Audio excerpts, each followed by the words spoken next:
Hello, hello. Been a little while. Very glad to be back, but I did take a well-needed break for a couple days, mostly just because I had stuff to do. But yeah, it's very nice to be back. I did miss spinning a lot. I actually don't usually spin off stream at the moment. Find the end of this so that I can get started on spinning. Anyway, yeah, I don't usually spin off stream right now. I kind of I have a lot of projects going at any given time, and so I work on my other projects when I'm not streaming. Even if I kind of have the urge to spin, I typically don't. I've done a bit of cotton, fine cotton spinning, like thread, on my own, because that is a very fun project at times. And it's also portable, unlike most other spinning projects. I'm not exactly going to bring my spinning wheel or even my electric wheel to work. That's just not happening. So yeah, I haven't spun for a few days. Just nice to be back. I'm gonna spin up. This time I picked a smaller piece. Last time I picked kind of a huge piece, and then we were at the wool section for ever. So trying not to do that this time, because I am more interested in the cotton for sure.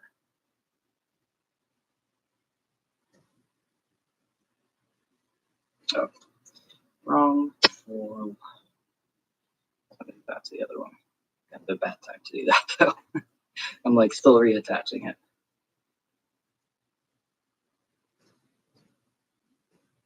Okay, that should do.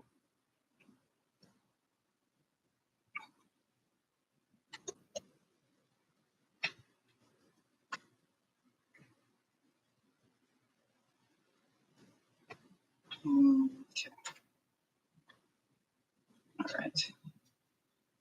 At the moment, the main project I've been working on is this hat that I've been talking about, and I'm slightly late because I was casting it off after I got home, and I wanted to get it cast off and just done so that I could get it soaking, and then maybe I could wear it tomorrow. So I cast it off, and the bind off's too small. Which I knew it was too small because I had to redo it already once, and I thought switching to another pair of needles would help, but it did not. So it's too small, and now I have to undo all of it and redo it. So I'm glad I spent about an hour after I got home doing that. I don't know, it's fine.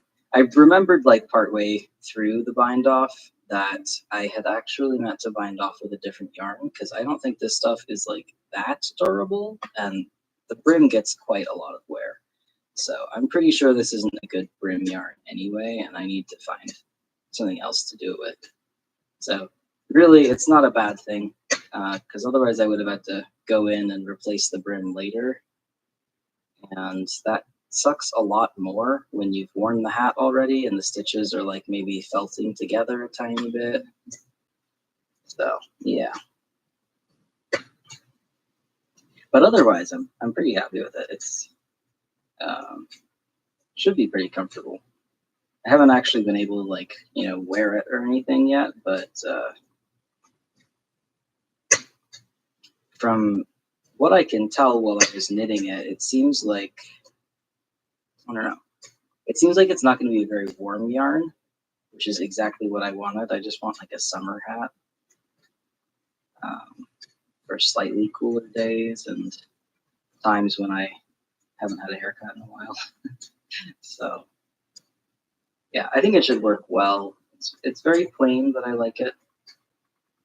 Just have to actually find a good bind off. I was doing just the standard, knit one. Well, I guess it's knit two past the second stitch over the first one. I just did that, which I know is a terrible brim for a hat, or a terrible cast off for a hat. But the reason I did it is because it's a very stretchy hat.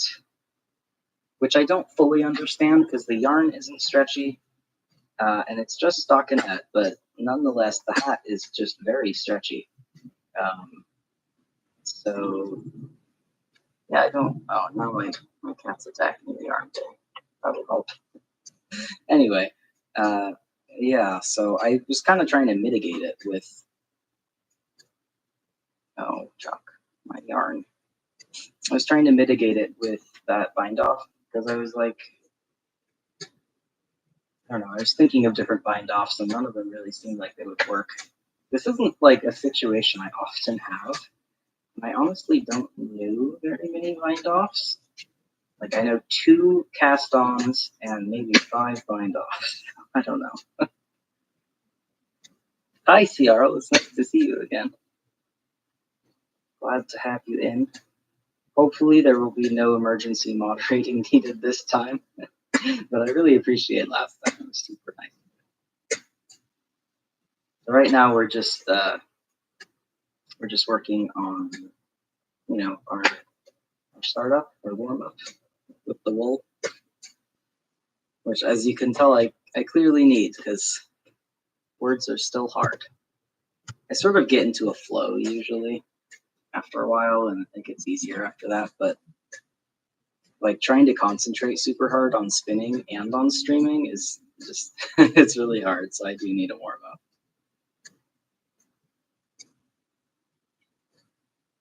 I'm really excited to finish off this yarn because I feel like it's gonna be so pretty, but it's also just like nowhere near top priority, so it's probably gonna be a while. But I kind of like just spinning one strip every once in a while and, you know, in between things. Like, it's honestly not bad. I'm sure it's going to be incredibly inconsistent, but that is okay. I will have to ply it with something that is consistent.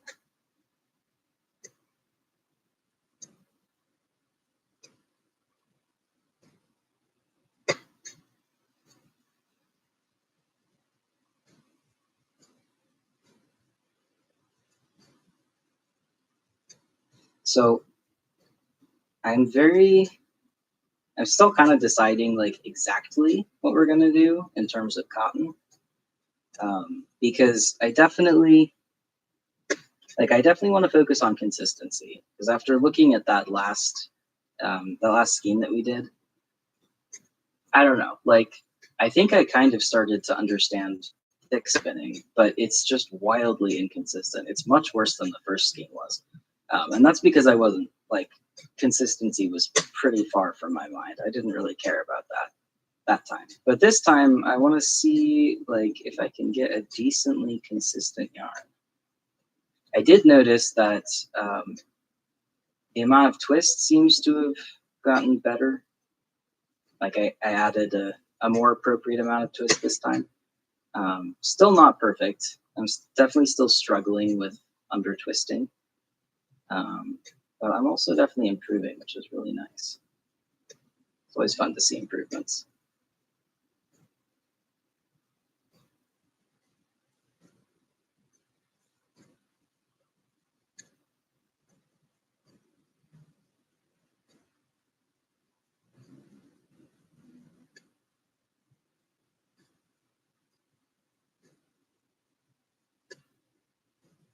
I really like having the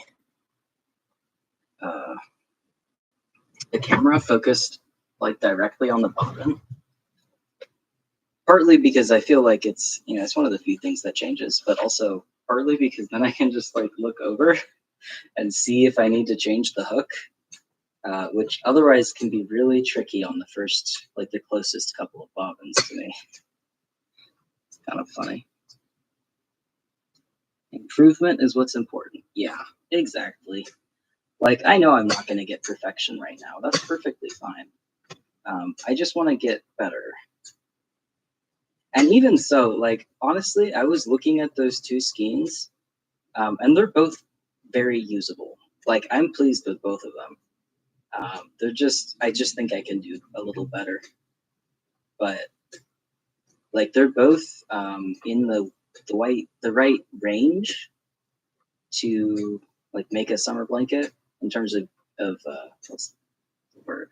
In terms of like size, like the first one was sort of a worsted, and the second one is more of a, it's almost a bulky, to be honest. But they both look really nice. They're both, they both have enough twist to stay together, I think. So yeah, I'm getting pretty excited. And I finally figured out something that I might be able to do with, with those little skeins, which would allow me to potentially still appreciate the improvement over time, but also would be functional and useful, which is just like washcloths, like face washcloths, not dish washcloths. I really need some, and I think they would make really nice washcloths. And I could embroider like a little number in the corner or something.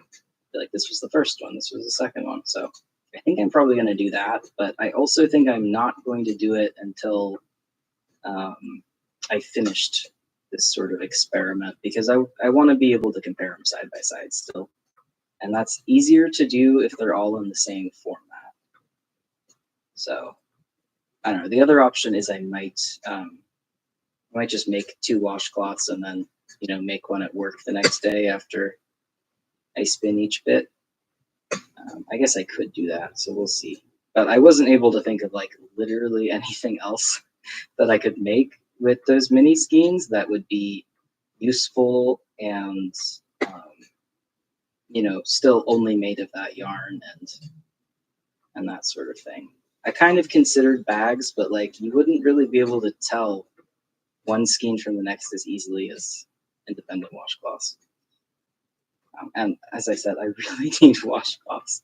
I don't know where they keep wandering off to. I feel like I've made so many and bought so many, and I just never have any.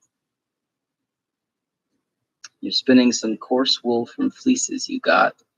It's mostly springy, but there are some really coarse fibers.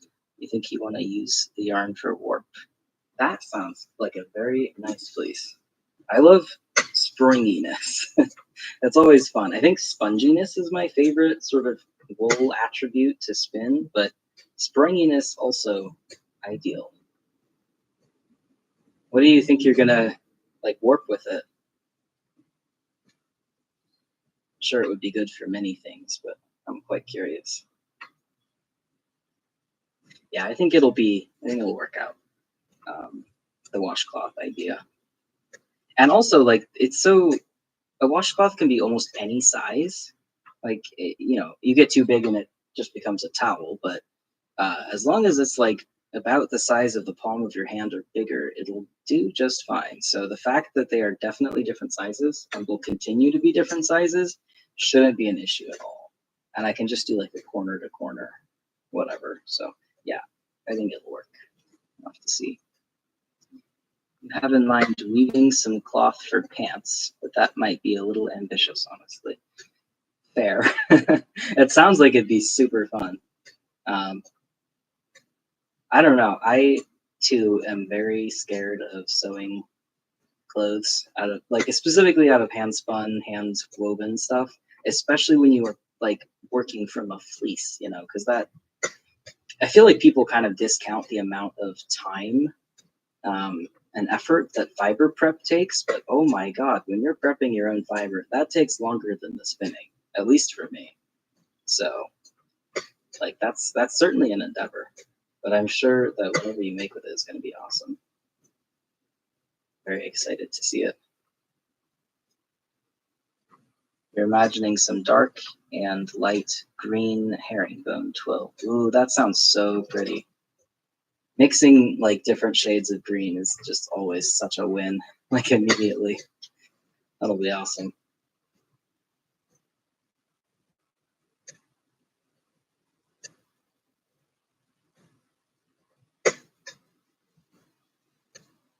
We're almost done with the practice stuff, which is good. I am excited to start on the cotton. This is interesting. I've got a bit of mohair. I have no idea if you'll be able to see it. This has like some mohair locks in it, and whenever I get to a mohair section, it's so cool.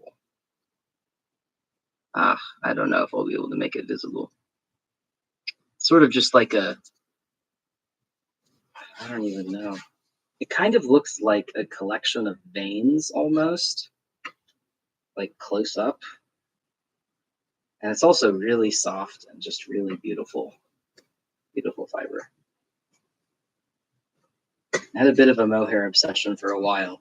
Funnily enough, I really cannot stand the sort of like fuzzy mohair yarn. I like mohair when it's spun worsted mostly, like when it is flat and incredibly smooth and incredibly slick, and also like super, super durable. It's very abrasion resistant. Um, so it makes great socks, especially if you blend it with something else. But I've seen at least one person doing mohair socks 100% mohair, like specifically spun to be like that. Um, and they looked so nice. I really want to make a pair for myself at some point, but given the whole wheelchair thing, it is kind of a moot point whether or not they're durable. But it'd be cool. But yeah, like even though I've spun a lot of mohair, I don't necessarily get to see it all veiny like that. Just because, it's the way that you prep it for that kind of spins does not lead to veininess.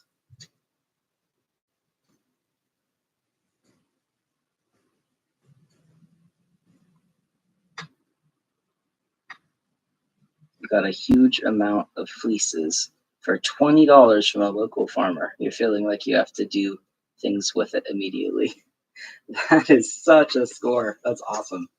I mean, it's really great that you have like huge amounts, because I feel like when you do have huge amounts and you have the time to work with it, like you can experiment in a way that otherwise is just too frightening.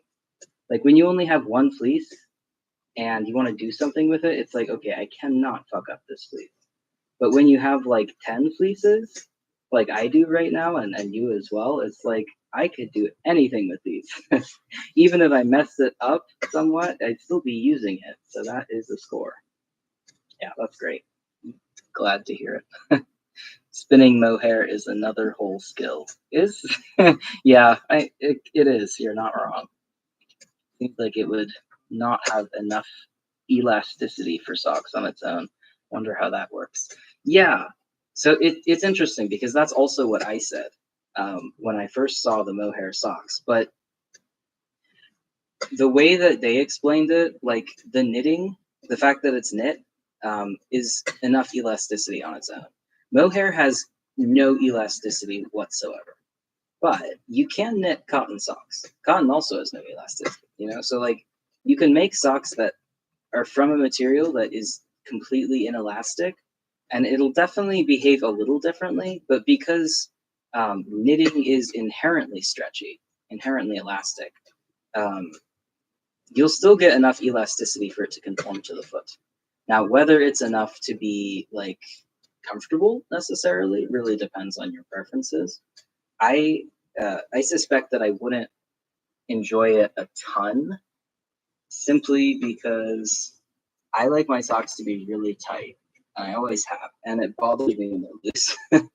So I think it might end up with like slightly loose socks, potentially. But honestly, they took pictures of, like, they had made mohair socks for their whole family basically, and they took pictures of everybody wearing them, and they didn't look loose.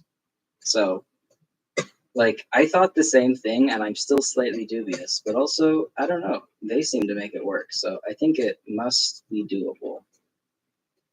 If probably somewhat tedious, because as you said, mohair is its own thing.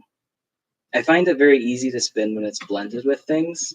Like it aids the spinning when it's blended with things, in my opinion. But by itself, it is the slipperiness is definitely different from normal wool. You have like 30 fleeces. Oh my gosh, that is awesome. We found few people to give some to, but getting it packed up to ship is very difficult. Yeah. for sure. Shipping them is not easy.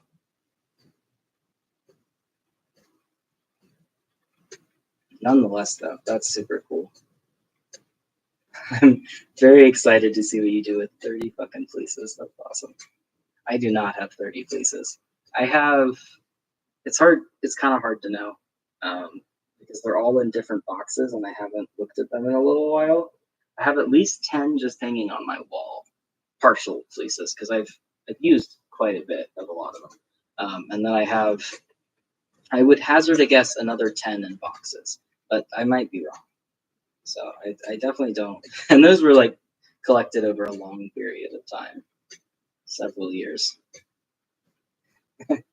I'm still thinking about like 30 fleeces and just grinning like a fool.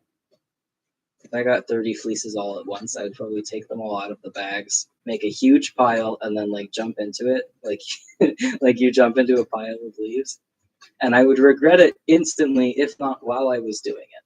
But the urge would be too strong. I just know it.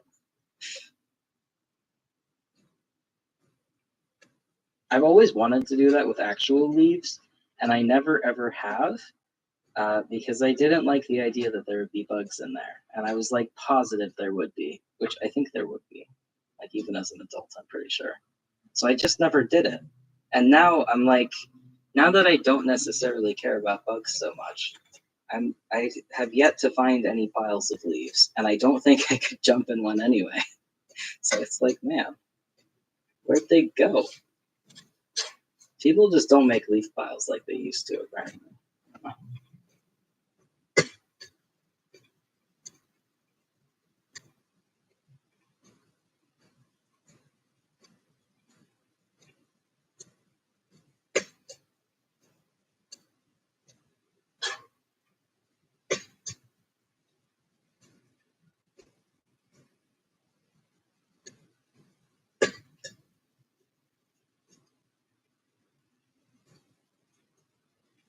Oh, they're dirty and greasy, so you wouldn't recommend it.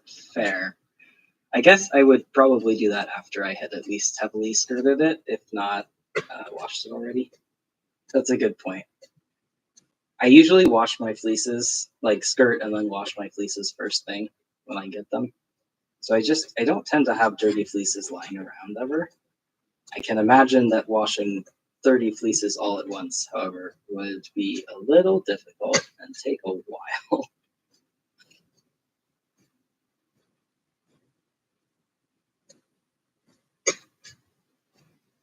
We're almost done. There's like a tiny, I just got this handful. Hang on. There we go. This handful left. And we're just going to finish that up and then it will be cotton time. They were advertised on Craigslist as 7 bags. You thought they meant normal trash bags. It's 7 huge garden trash bags full. Wow. That's awesome. Like washing them, but it takes time. Yeah, for sure. For sure. Even washing one fleece takes quite a while, I feel like.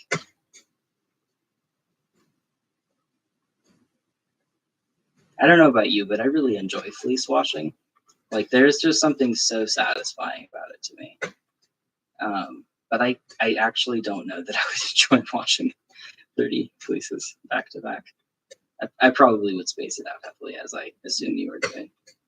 But yeah, the drying takes so long and it takes up so much space. Like, at least that's been one of my big issues. You know, finding a pot to fit it all in, that's an issue too. But the drying can take literal days depending on the weather and how much you're able to spread it out. So that was always my big slowdown.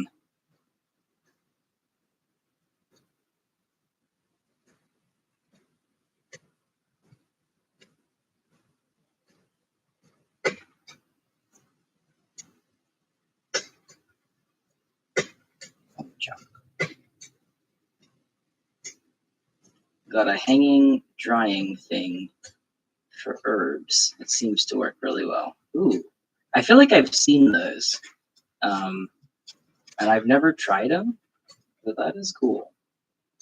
When I moved, because my sister had this drying rack, like just a sort of a folding drying rack, that I had been drying all my fleeces on, and it was way too small. Like I could only dry half a fleece on it at most. And I can't just put them on the floor or like lay them out somewhere because my cat is obsessed with wool and she will just destroy them immediately.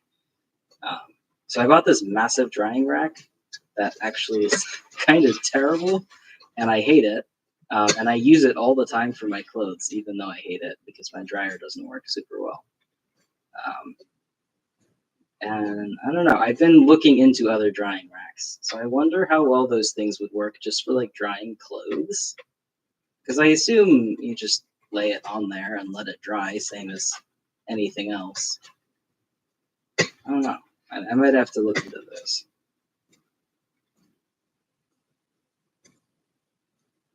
Okay. I'm going to call that done. There was like a tiny bit of fluff left, but just wasn't really cooperating for one thing. So, all right.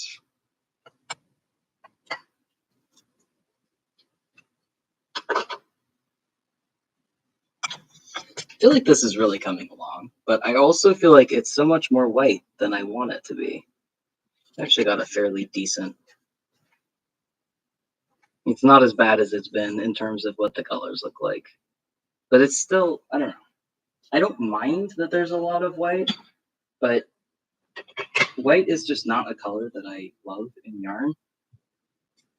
Like at times I can appreciate it, but generally if I am picking yarn or fiber, white is like the last color I will pick in most cases, unless I really want to dye it. And even so, I love over dyeing things. So, oh, I just wanted to show. I think it might be too small in diameter for most clothes. Fair point. I'll keep that in mind. And you like the colors? Is it naturally dyed? Some of it is. The yellow is this. This is from a blending board, or like I prepared it on a blending board. So some of it is. All of the yellow is going to be naturally dyed Rhea, which is a really beautiful fleece that I sold the last of a while ago. But I found just like a random nest of combs top, so I decided to use that.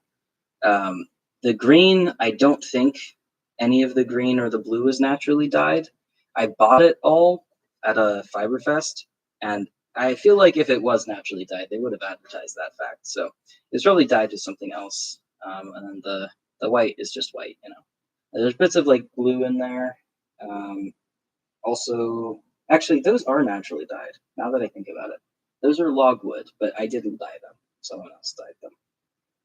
So half and half, maybe. I don't know. Anyway, yeah, I wanted to show the skeins, just because, you know, why not?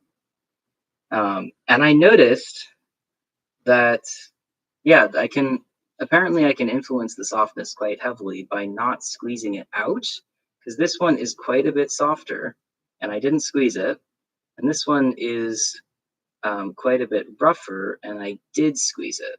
But the only thing is, I cannot imagine how I would keep it that way in a blanket. Like, it's gonna get squeezed at some point. So I don't know if that's like something that's necessarily worth doing because it's so clearly not permanent. But it's interesting that that affected something because I wouldn't have thought so, you know? Oh, but then I also want to just compare because I finally took some of the cotton thread that I spun recently off my spindle. I just wanted to. I've been laughing about it. Oh, I don't know if you can actually see. I always forget that part. Hang on. Right, maybe I could move that. Huh? Look at the difference. You like can't even see the strands in this because it's very fine. I always forget where the camera is. I'm sorry about that. Yeah. Even now, it's not breaking up into single strands. For the most part, it's breaking up into groups that look like single strands because they're so thin. I don't know. I'm very pleased by that. It's a really like beautifully soft beautifully soft 2-ply. Interestingly, though, it is not white. It's like ivory-ish, but it was definitely white cotton. So I don't know. I'm not complaining. I think ivory is such a more beautiful color than actual white. But I'm like, where did that come from? Is it just because I spun it so thin? Because I know that like how you spin it can affect things.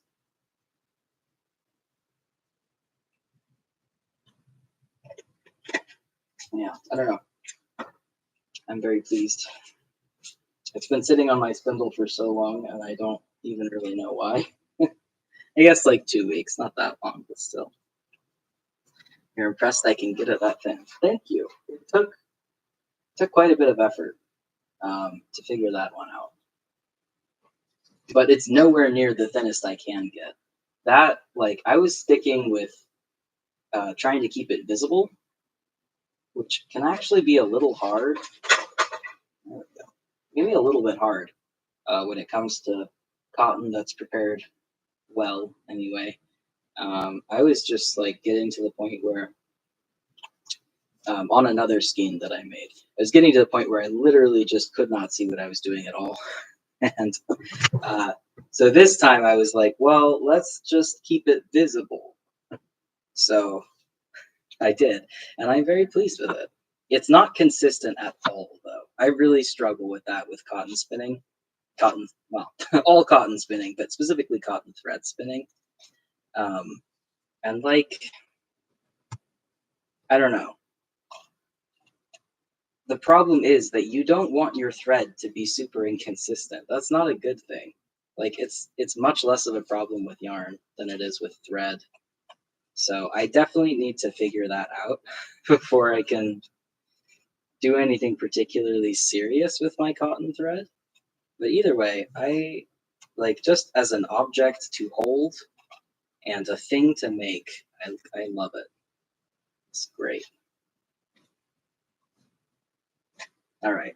So the first thing I think is we are just going to pick one amount of passes and do that number for all of them because I want to see like what I'm doing,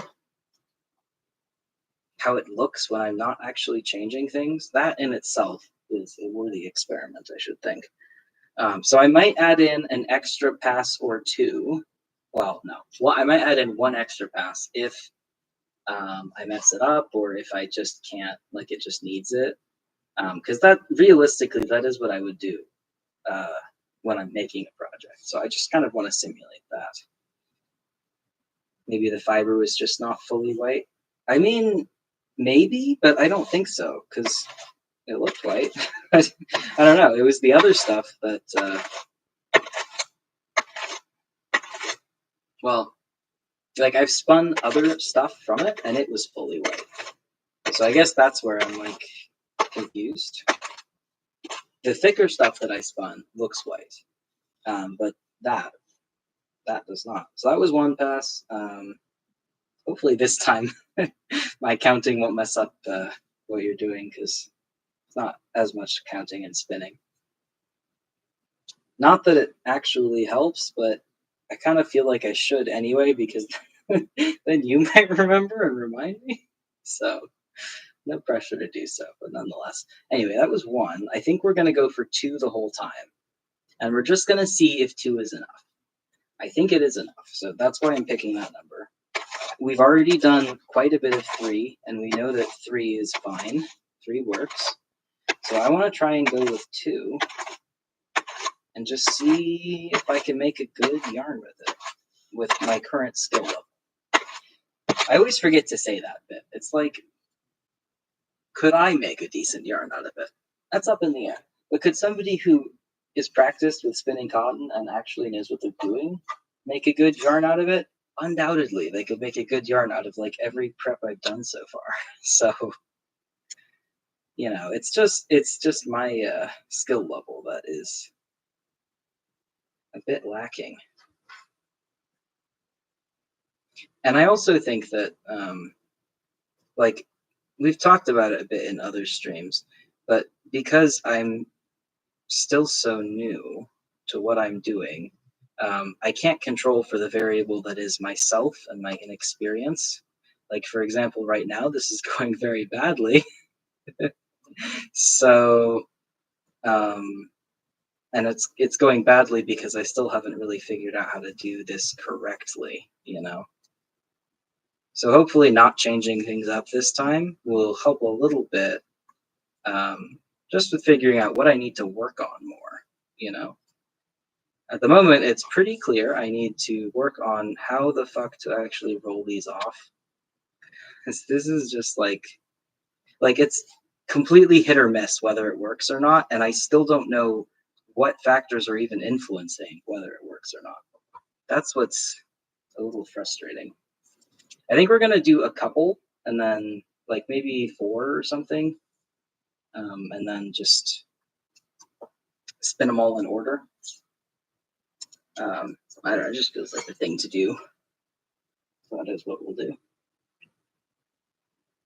You're not great at counting, but you don't think you count at all when you spin.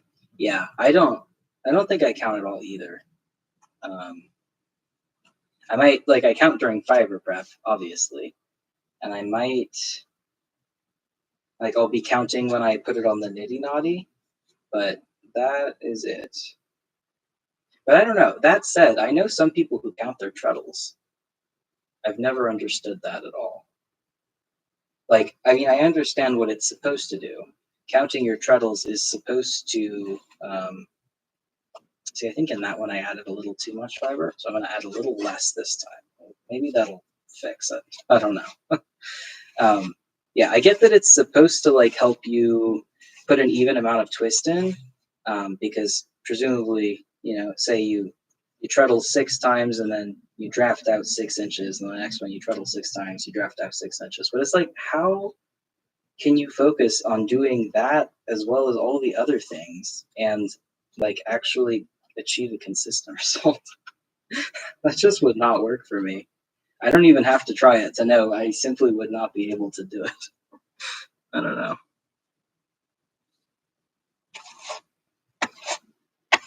And I also like you'd have to have what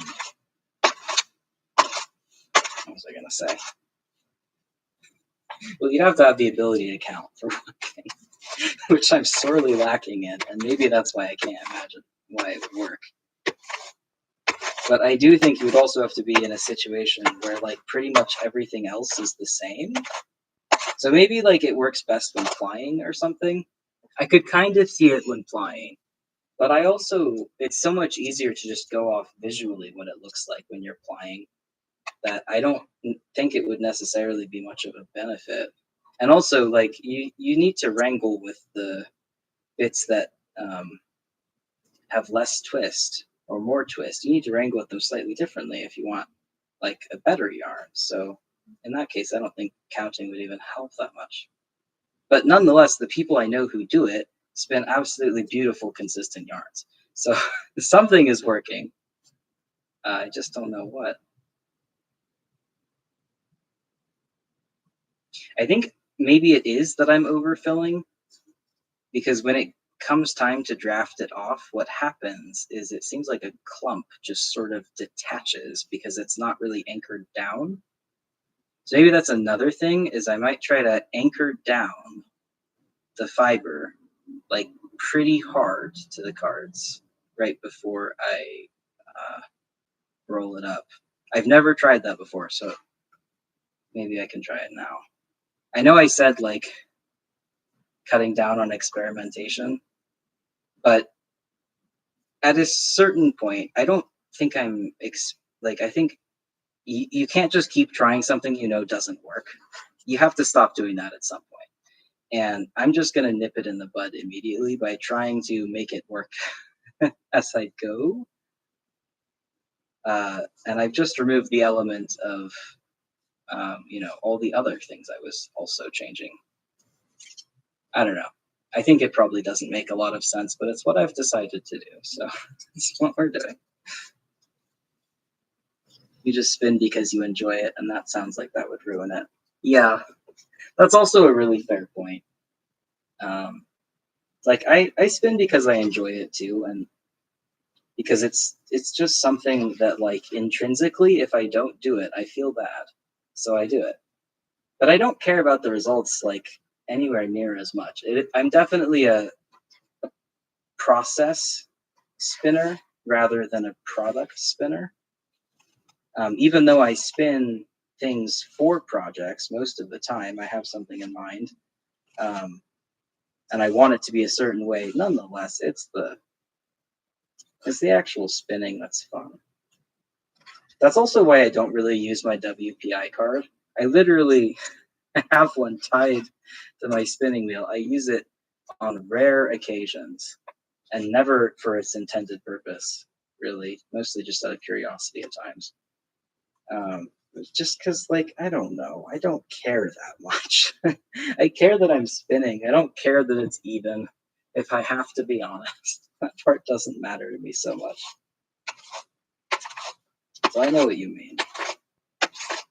Like, it's a bonus if it's good. And in this case, I want it to be good simply because I'm like, well, I bet I could do this, really well, and I bet I'd have a lot of fun doing it. And let me tell you, I am. I'm really enjoying this cotton. If I weren't having fun with all these experiments, I would not be doing them. But I do love a bit of experimentation. I don't know. Was that one or two? I think it was one, because we've once again got, can you see it? Might be a little too bright for you to see it this time. But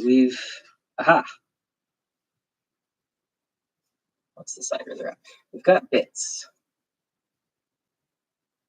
in the beard. So yeah, I think that was one, I hope. We really need someone who can count in here, I know. Please, we're dying. I'm gonna assume it's one. And if it's not one, we'll count it as it wasn't ready yet, so it needed another one.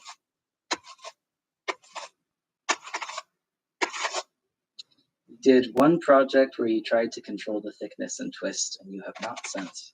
That's fair.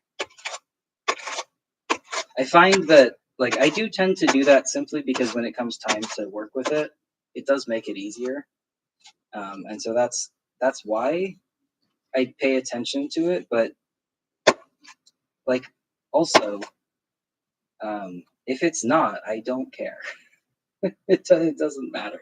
I'll just spin more, So what I did to try and tamp it down is just, whack it straight down. I have no idea if that's going to help at all. We'll see. I think it might, but I could also see it not really mattering. If it does help, that would be nice, though, because that would be just a super simple way to fix it. I don't know. It's so funny. I've been using hand cards. Like, they're the tool that I've used the longest for fiber prep by a lot. But I just don't. It's so different carding wool versus carding cotton. It is so unbelievably different. They're almost nothing alike. And I don't know if having so much hand card experience has even helped me.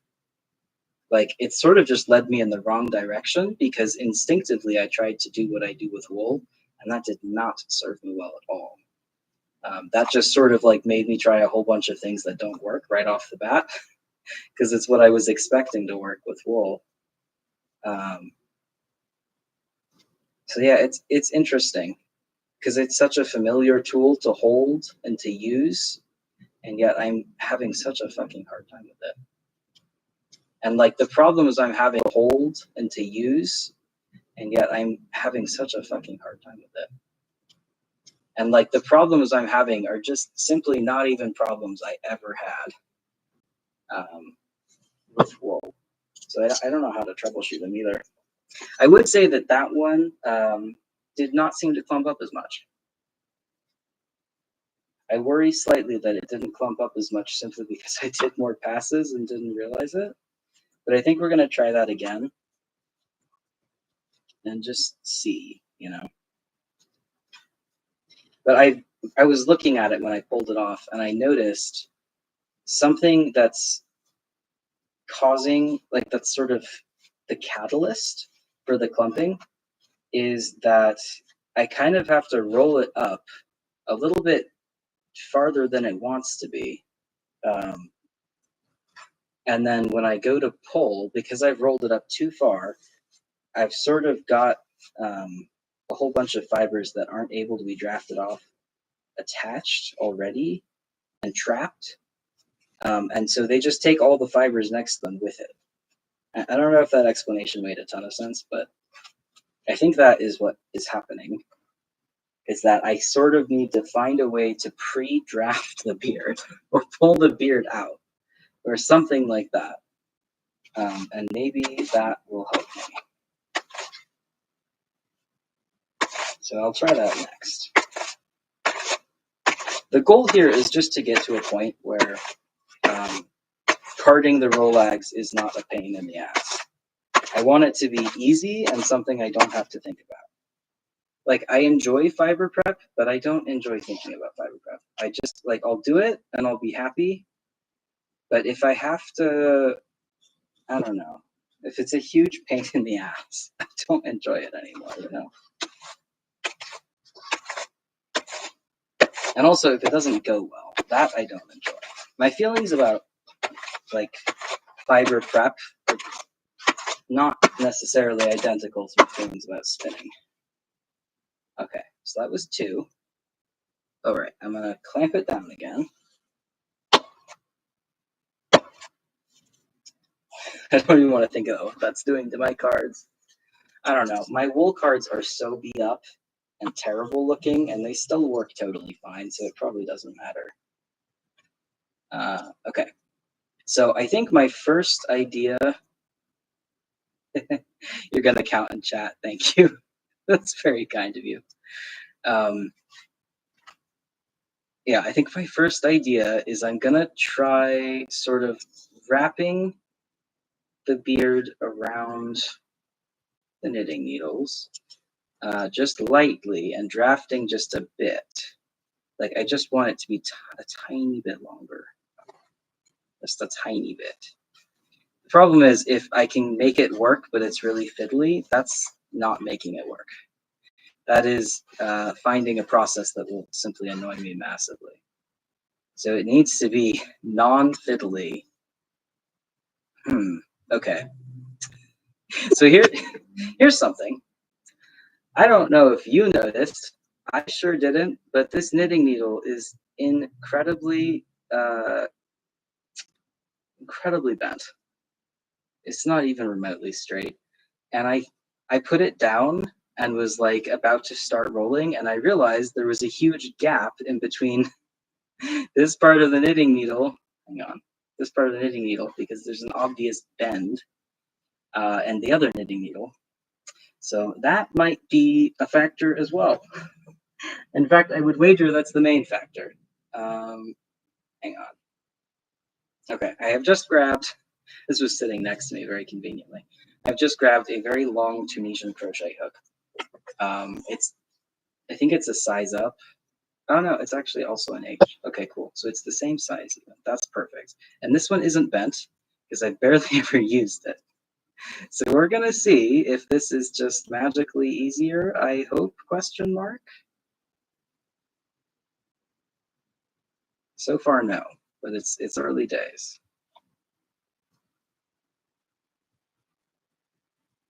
See, the fact that these metal needles are so slick does not help. Like, ugh, okay. Magically easier it is not. I'm going to remove the bits that I'm pulling off. I don't know what I'm even doing anymore. I'm sure I'll figure it out, but like, where did I go so wrong? What's happening? I'm going to do away with the entire gentle bitted pre-drafting thing. That does not seem to have worked, or if it does work, maybe it's not working this time. So hopefully, okay, this knitting needle is also bent. It occurs to me now most of my straights are bent, and in fact are not straights. And the reason for that is I'm not great at keeping my knitting needles off the ground and kind of just get bent. And also they tend to stay in my bed because I knit in bed all the time, and then I'll fall asleep while knitting, and then I lay on top of them, and then they get bent over the course of my sleeping. So many reasons why they're all bent. This is going very badly as well, by the way. I should have guessed it was going to do this. I'm just having one of those days. But you know what? We are going to spin this anyway, and we're going to see what it's like. Because I bet, like, once it's actually spun, I bet it won't be as bad. That's my hope, anyway. My other hope is that I can actually get this off the Tunisian crochet hook, because I forgot that the fact that there's a hook on the end means that it's gonna... Okay. Yay! Okay. I just had to, like, press the hook down with the hook side facing up so that it wasn't really catching anything. So that worked. Those aluminum straight needles bend so easily. You've bent so many by lying on them too. Well, that makes me feel better. Thank you. Glad it's not just me. And yeah, they really do bend so easily. Yeah, thankfully the Tunisian hook is okay. It's not ideal though, and it's also very thick. So yeah, well, that's okay. We're gonna just do 2 more. Just get up to 6. Because I feel like last time I did either 6 or I did 12, and it felt like a good number. I feel like if I get to 6 and it's obviously too few, then I'll just do more. I also wonder if I've just been overloading the cards like almost every single time. That 2 or 3 day break did not do me any favors. That's becoming abundantly clear. It's all right though. I'm sure I'll figure it out again. What I should have done was maybe rewatch my streams in the interim, but I was so tired. I straight up just came home from work and went to bed 2 days in a row. Okay. So let's just get this one going.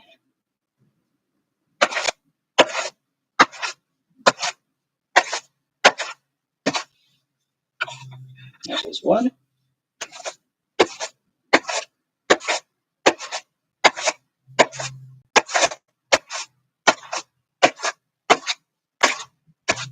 Now, technically, I could stop well before I am stopping. I kind of just keep going to neaten it up a little. And I don't know how well that helps. Oh, right. I do keep forgetting to check it down. Okay. Another attempt. At a certain point, I have to figure this out. Like, eventually I will have put so much time into this that it will just magically make sense. So I feel like that is just often how things go, somehow. So yeah, here's hoping, Already issues, wow. That's the thing, is like right away it doesn't want to do it. And I thought I understood why, but now I'm not so sure. As is almost always the case on stream when I say something. I don't know why. I feel like I guess I must just come to a lot of conclusions quickly, and I'm not usually narrating to myself. So when they're wrong, I don't it's not as obvious because I've already moved on to another explanation. Like I'm still thinking, Ugh, the edges of this really do not want to work. I'm not really sure why. I have a bit of an inkling that it's just because edges are always like this. It's the same thing with wool rolags for once. The edges are always going to be a little bit less neat, and it just is what it is. But I don't know. All right, let's see if that trick worked again. I'll actually try and film it this time. I think it works, yeah. But no. I say I think it works, and it immediately. Damn it. Okay. It got slightly caught. So it's definitely more fiddly than I think it should be for a permanent place in my toolbox. So I will not continue using that after today. I need to just bring my bag of reading needles over here so that I have access to whichever, like all of them. But it's on the other side of the room, and I don't want to get it. And we only have one left to do it right now anyway, so that is okay. Okay, I think we're. All right, I didn't load this one too much.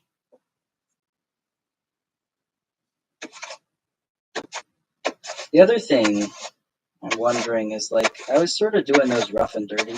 Maybe I just need to slow down a little. Look a little better. I'm wondering is, like, I was sort of doing those rough and dirty. Maybe I just need to slow down a little. Look a little better. I don't know. I don't know nothing.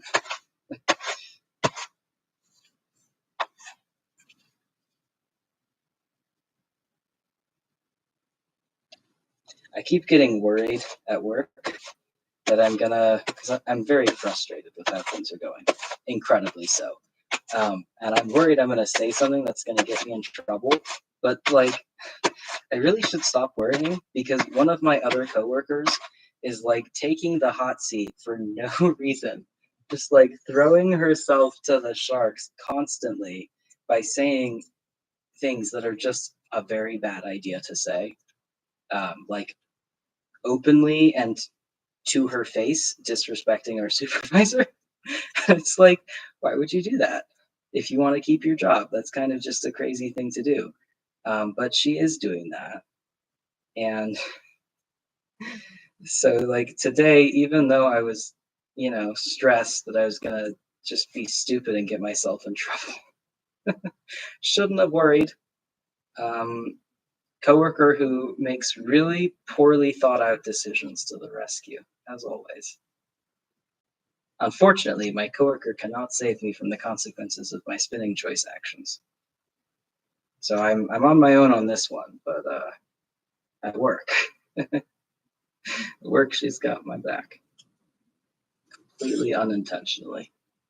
She doesn't like me either, so I have a hard time feeling bad about the situation. Like it's so self-inflicted, Nobody asked you to do any of that.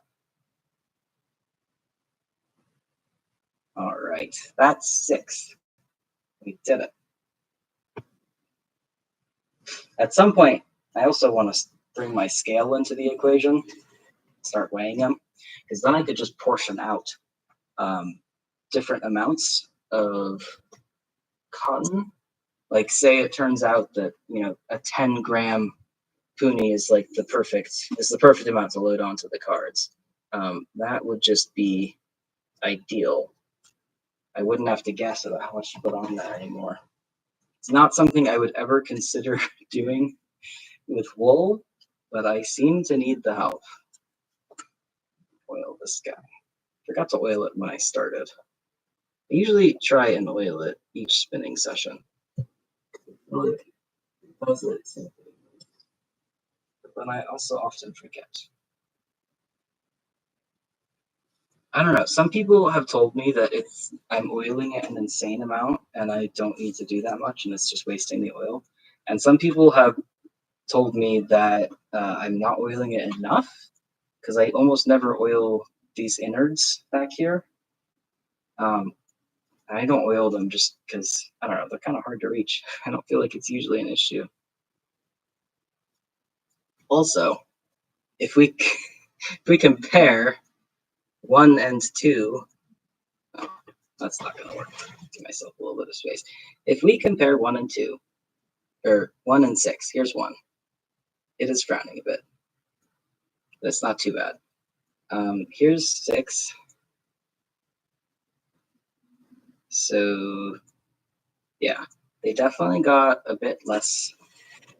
I don't know. I think they got worse as I went on, not better. That's okay.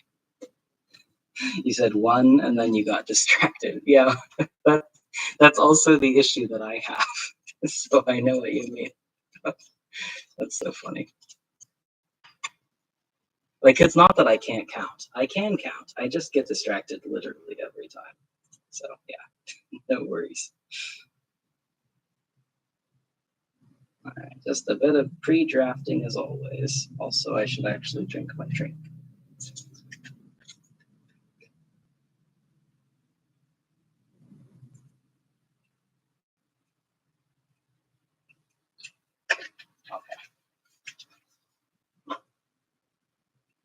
Back to pre-drafting. I wonder what it would be like if I pre-drafted all of this. Slow, I think. Just way too slow to bother with. But nonetheless, I'm a little curious. I don't know. The thing is, pre-drafting it is honestly not even easier than just drafting it. Like, you still have to deal with all the stuff when you pre-draft it. And you don't have anything to pull against as much. So it sort of requires more hand strength too. I do always pre-draft the first amount because I don't enjoy using leaders. And so due to that, you have to pre-draft a little bit by your own. I don't know. I sometimes wonder if switching to leaders would make it a little easier, but at this point, it's like, it's not an issue. I know how to do this, and it's so second nature that I'm not sure what I would gain from using a leader, even if it is like actually easier and would work better. It's like, this works fine. It's okay. All right. We're gonna continue spinning it the way we have been in terms of direction.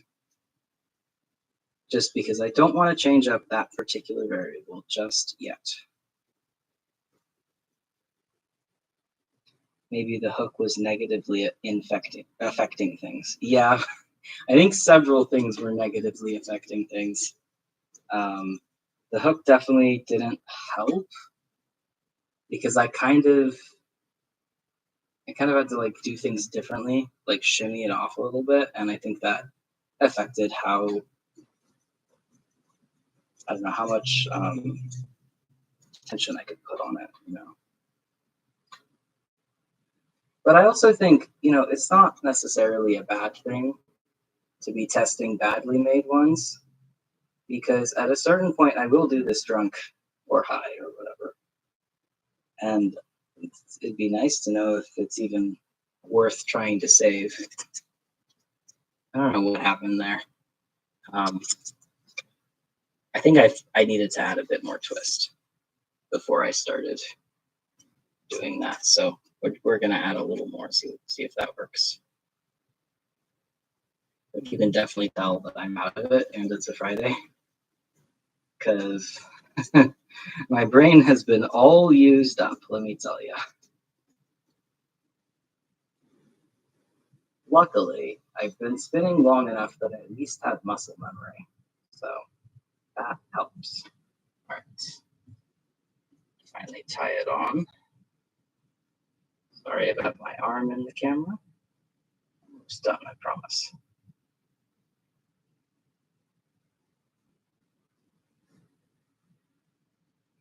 Okay. All right, get the bobbin back in frame. I guess I moved the everything when I was carding it. Okay. I missed spinning cotton. I really have. I finally come to, I think, a conclusion on how I feel about the seed pods, and I really like them. Like, if there's a big bit of VM, I will pull that out because that will have a texture to it. But just the seed pods, it reminds me a lot of like vanilla bean yogurt, or, well, not yogurt, ice cream. Yogurt has it too, but mostly ice cream. where it's like mostly white, and then it's just got these little black flecks in it. That's exactly what this looks like. They're not actually black, but I feel like you can't really tell. And yeah, it's really grown on me. I quite like it. In terms of consistency, we are not off to a great start. I'm sad to report. You have found poorly made wool rolags make yarn you don't hate. It'd be nice to think cotton was also that way. Yeah, I agree. Like, it's not that they make better yarn. That is purely subjective. But they can make a really nice slubby yarn. And like slubby yarn, it has a lot of uses, especially if you're just going to make like, a tabby weave or stockinette with it. It adds just a lot of little extra texture, both visually and, actual texture to it. And it also makes it, just sort of look nicer because it looks more handmade. And that one's also subjective, obviously. But like, yeah, I definitely agree. I've made some of my favorite yarns from really poorly prepared wool, and sometimes fairly poorly spun wool too. But like, it was spun in a way that worked. All just worked out really nicely. I agree. It would be really nice to know that as long as you at least have decent tools, you could make a good lazy kind of messed up cotton. I think that will prove to be true. But there is definitely a steeper learning curve at play here. It can't possibly just be me. Like, none of my friends have found cotton to be easy either, and they are all more experienced than I. So I think, at least if you're coming from wool as your main spinning background, it's always going to be a little harder maybe. But man, it's worth it. It's so fun. Like, I'm so glad that I decided to get back into cotton spinning and get better at it this time. Because even though my stuff isn't great, sorry, I'm just picking out a piece of VM. Even though my cotton spinning isn't great, it's so much better than it was. The improvements are somewhat astounding. Over the course of a pretty short period of time, too, just intentionally practicing. It helps me a lot. That's usually what I try and do.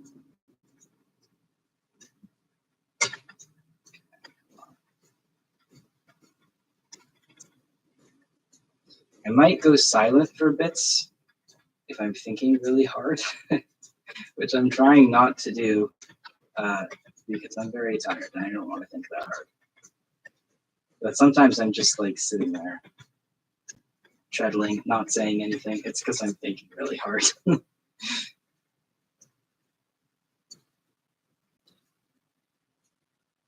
Like the flex and yarn too. Yeah, they're just like a tiny little bit of decoration that adds a lot, and they're totally effortless. And in fact, it'd be a huge pain to remove them. So nothing wrong with that at all. I don't think it's easy either. It's taking you a long time to get even a little scheme. Fair. I mean, it's a slow process, just inherently making your own yarn from unprepped fiber. I think that is just always going to take a long ass time, and that is what it is. But yeah, I probably am also discounting how hard it can be to learn to spin wool, because it's been so long since I learned. I've kind of forgotten, and now wool is, so easy because I've done so much of it. I've put so much time into that that I forget. So that's a fair point. Wool's not exactly a walk in the park to learn either.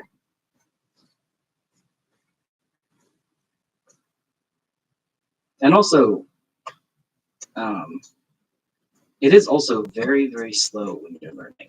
I think this has been faster, it feels like. Maybe that's completely inaccurate, but it does feel to me that I've been learning cotton a hell of a lot faster, whereas wool was a multi-year study.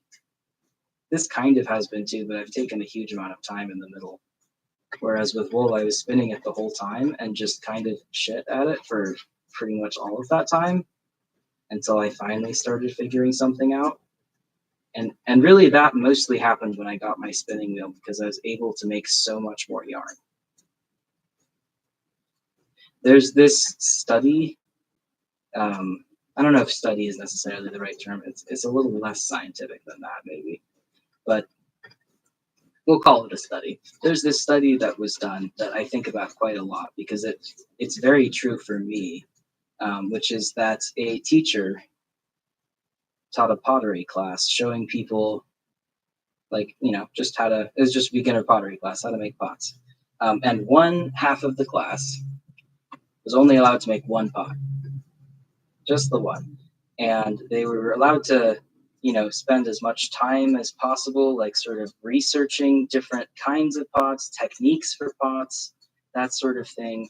But they could only make and submit one final pot, whereas the other half could make as many pots as they wanted to. In fact, they were encouraged to make as many as possible, even if they all sucked. And at the end, if you compared the one pot that the people spent 6 months on versus the best of the many, many, many pots that the other half of the class did, the people who had done tons of pots, even though most of them were crap, produced so much better pottery. Now, I don't necessarily know how much of that is true and how much of that is just a moral, but it works. Like, it's very true for me, for my work, and for the way that I learn. Like, if I do a lot of something, even if it's kind of crap and I'm kind of half-assing it the whole time, if I do a lot of something, eventually I'll figure it out. That's kind of the idea with this. Whereas if I am very precious about something and try and make it be perfect and take my time and go slow, I don't learn shit. Or like maybe I learned, but I learned a hell of a lot slower. So since I read that quite some time ago, I've really changed my approach to learning things, and it has helped me a ton. It's really changed my perspective as well. Like in terms of, whether or not something needs to be perfect. I have a big problem with perfectionism, and it's made it clear that has not done me any favors,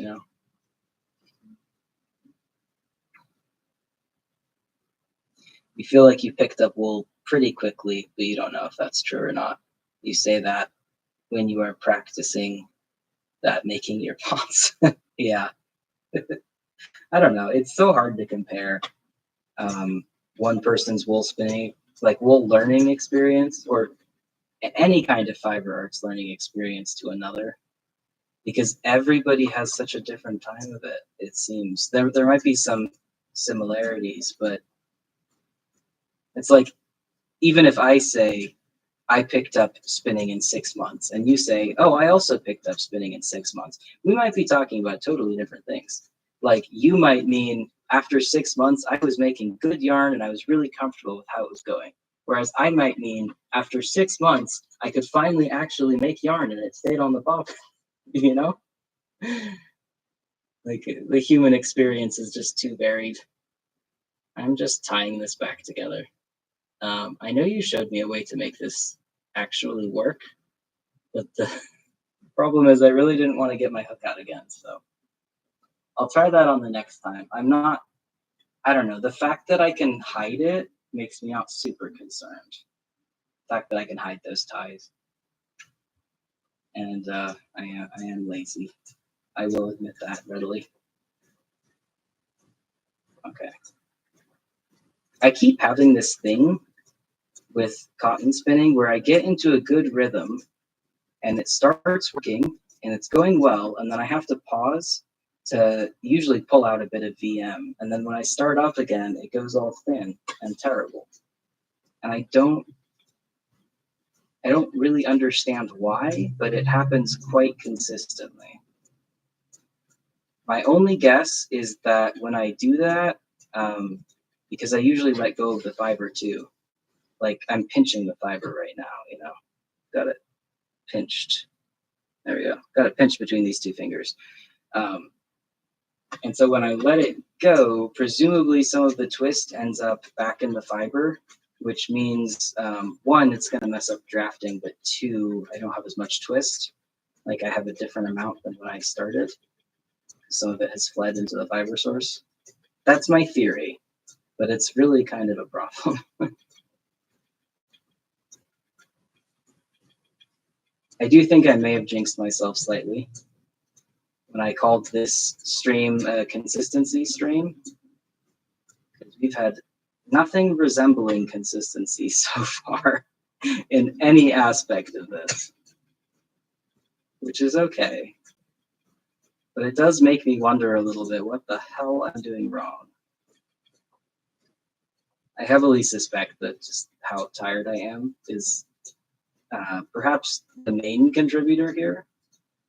But I often spin this tired, so that's not a good enough excuse for me to be like, yeah, I'll pick it up tomorrow. No, I will power through. I'll figure this out.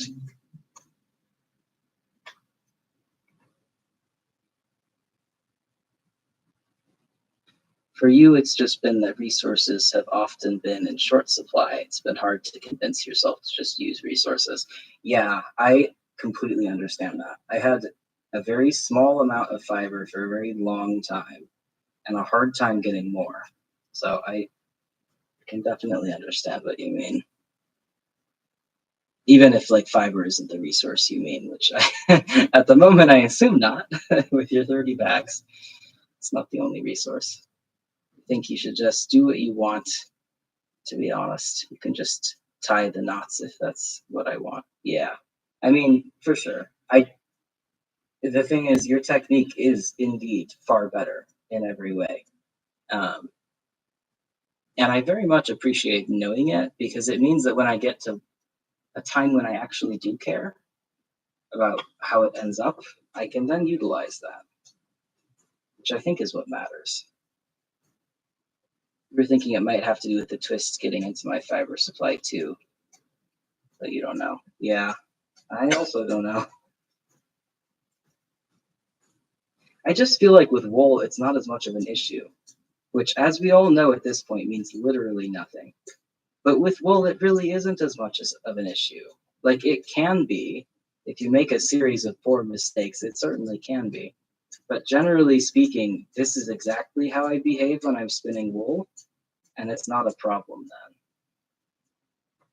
So I don't know. I do know that twist behaves quite differently with cotton than it does with wool. Like the way that it travels up, the way that it travels up the fiber is pretty different, and it doesn't necessarily untwist quite as obligingly.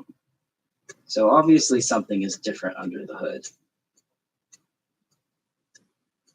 But that's where my knowledge ends. I only know that because I've been looking at it quite a lot and looking at how the twist travels.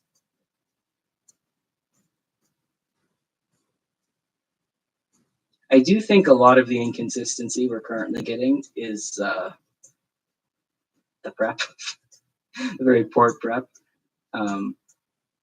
Because I keep just getting lumps, and it's like, there's no way I'm getting that lump out. It's just not happening.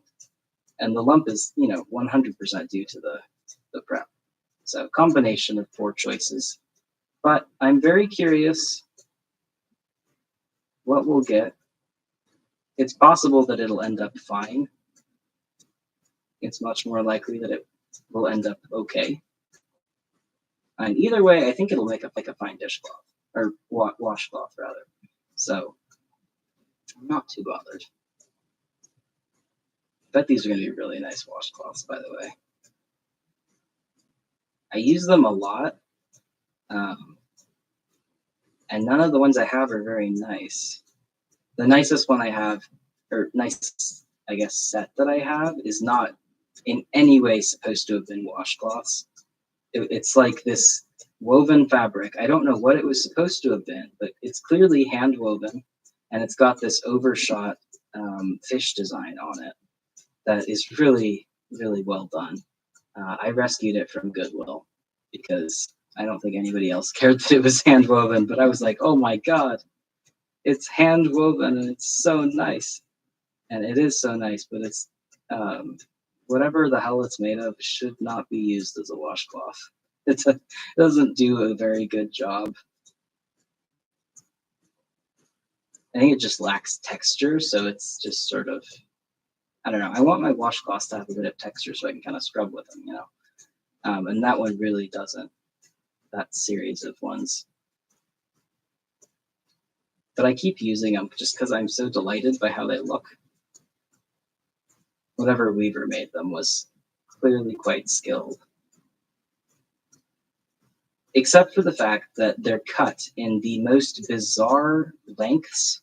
Like, I don't know what the hell it was supposed to have been for, because I can't think of anything that would benefit from being about, I don't know, 10 times wider than it is long.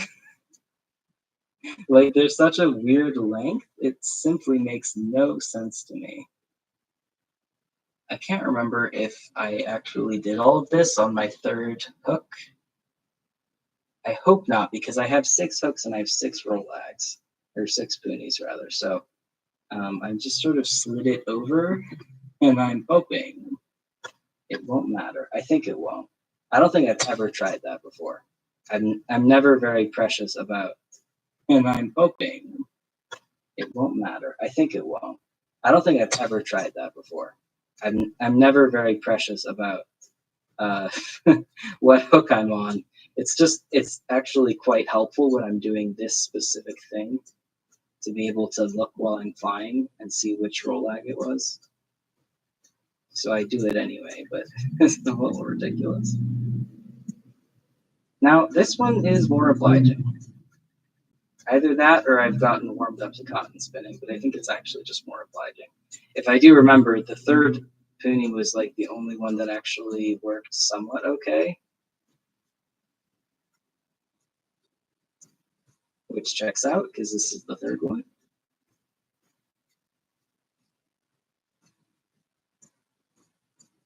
One thing that I'm fairly certain I am improving on is the amount of twist. I'm almost constantly treadling, like the whole time, whereas before I was pretty much only treadling while drafting, and that was causing some under twist issues. This feels a lot more solid and a lot less soft, which means it has more twist in it. So, and since I know that like washing it kind of removes some of the softness anyway, I'm okay with it being less soft. If it's not going to be a cloud, then it doesn't really matter what it is. Like there are some softness amounts where I'm like, I want to preserve this because it's such a great texture. It's so nice. But really anything other than that, I don't care. I would go for durability.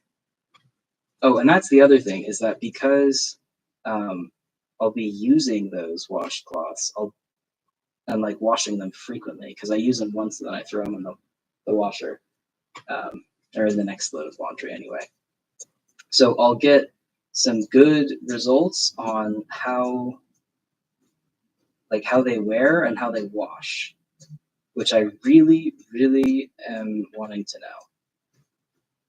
I'm dying to know how this wears.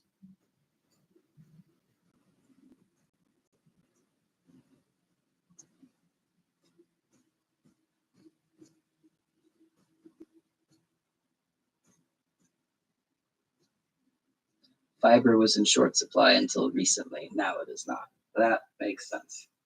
That definitely makes sense. Might have been scraps for another project that was cut out.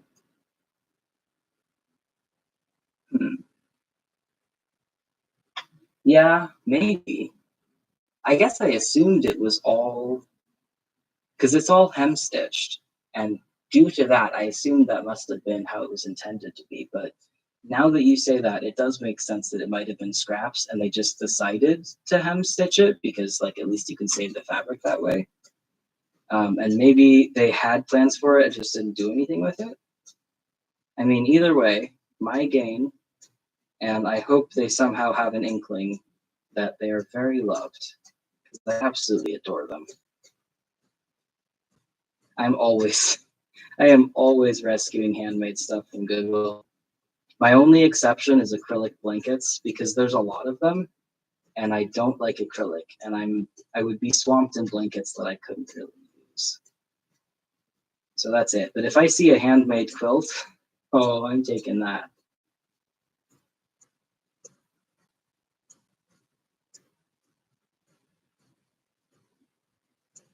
My favorite blanket for a really long time was, and I just had the one blanket too, because I was really short on space and money, and also just sort of the mental energy to figure out a better system or do laundry. It was a time. Anyway, so the only blanket I used for quite a while was this handmade quilt that somebody had donated to a Goodwill. And it was just like flowers, like floral patterned squares. And, it was just a blanket. To be clear, it was just a blanket. There was nothing particularly special about it. But it brought me so much comfort because I knew that, like, another human being had made it. And even though they didn't make it, because I knew that, like, another human being had made it. And even though they didn't make it with me in mind, they made it with the intention of keeping somebody warm in mind. And just like knowing that made it like somewhat of a source of comfort. A small source, but nonetheless a source of comfort when otherwise it could have just been a blanket. So I care quite a lot about other people's projects, especially when I haven't met them. And especially when I don't feel like I'm obligated to keep it. Because it's like, if I gave away those beautiful fish cloth things, the person who made it wouldn't know. So there's not any pressure to keep it.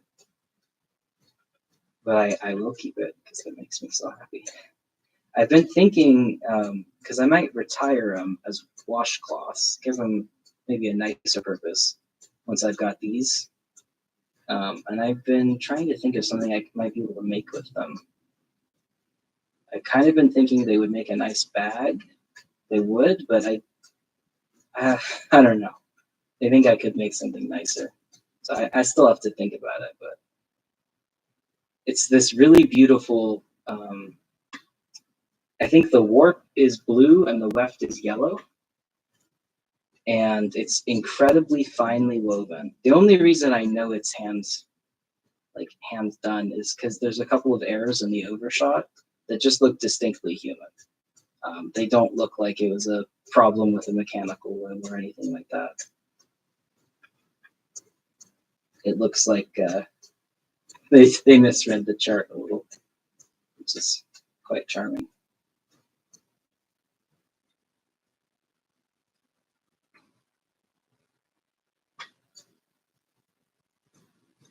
It would make a really nice vest, but I think I would want to know the fiber content before I made any clothes with it. Because if it's like acrylic or rayon or something, that stuff makes me overheat like crazy. So I would really only want to wear it if it's a natural fiber.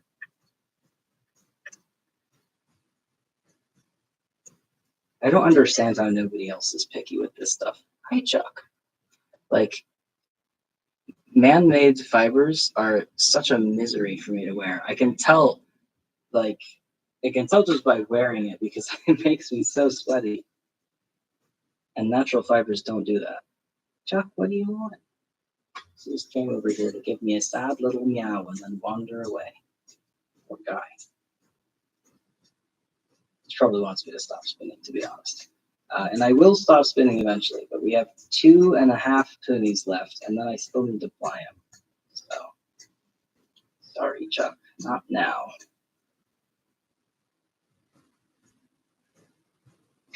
The more I think about it, the more I think you're right that it was scraps from another project. There's one piece that's much longer, and it's more of an acceptable like hand towel length. Like that's the only one that's usable for that purpose, and all the other ones are a very odd length. So I think you're right. I think that was like a piece that they also decided to donate, but that was maybe one of how they all turned or were all supposed to be. I don't understand how you'd end up with so many scraps, but I mean, what do I know? You can set up a loom so many different ways, and there's so many choices you can make. So who can say?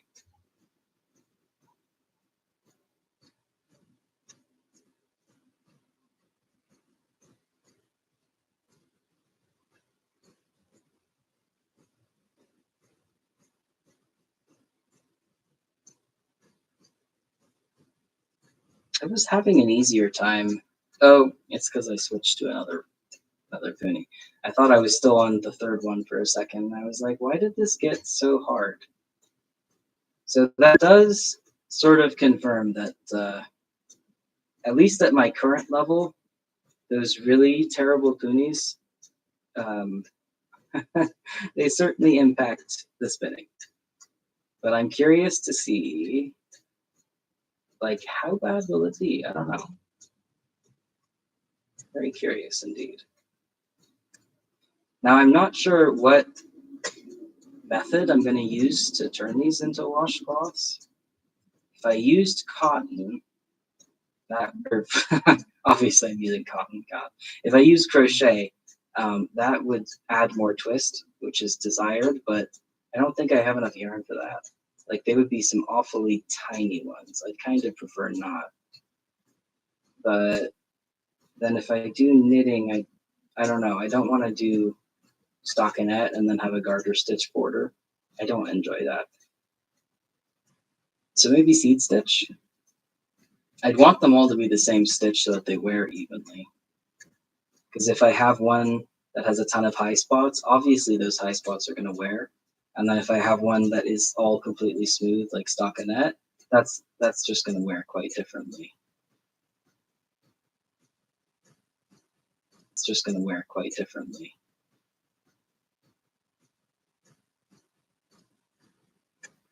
And I'm also pretty curious if the durability changes based on how experienced I was. I've wondered that with wool too, but I was not able to test it because by the time I thought about it, I was already sort of over the hump of figuring it out. So I don't know. I'm definitely also having some unfortunate medication side effects that are making it really hard to think. So that doesn't help. And might also explain why talking is so hard. It's probably not acrylic if it's hand woven, but might be rayon. Yeah, I don't think I've ever seen acrylic yarn quite as fine as what I have. But any largely man-made fiber is going to be pretty miserable for no. I let go. I literally just let go of it and it went. Anyway, any sort of man-made fiber I'm not going to enjoy wearing because it's just going to be sweat city. So, no, thank you. That was on 3, I guess. Oh, so, oh no. What on earth have I done? I don't even know now.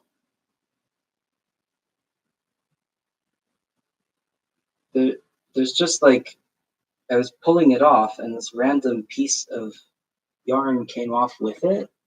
And I'm a little concerned I just ripped a chunk in two, but I don't even know. I don't know where that came from.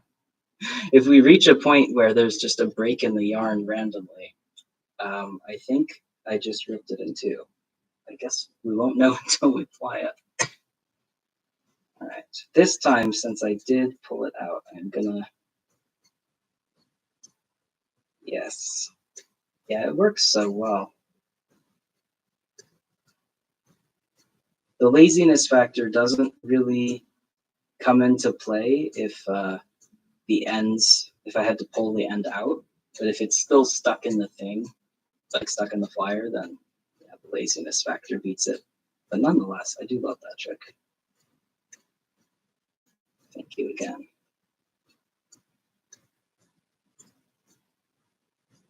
Okay, we're now on the fifth one.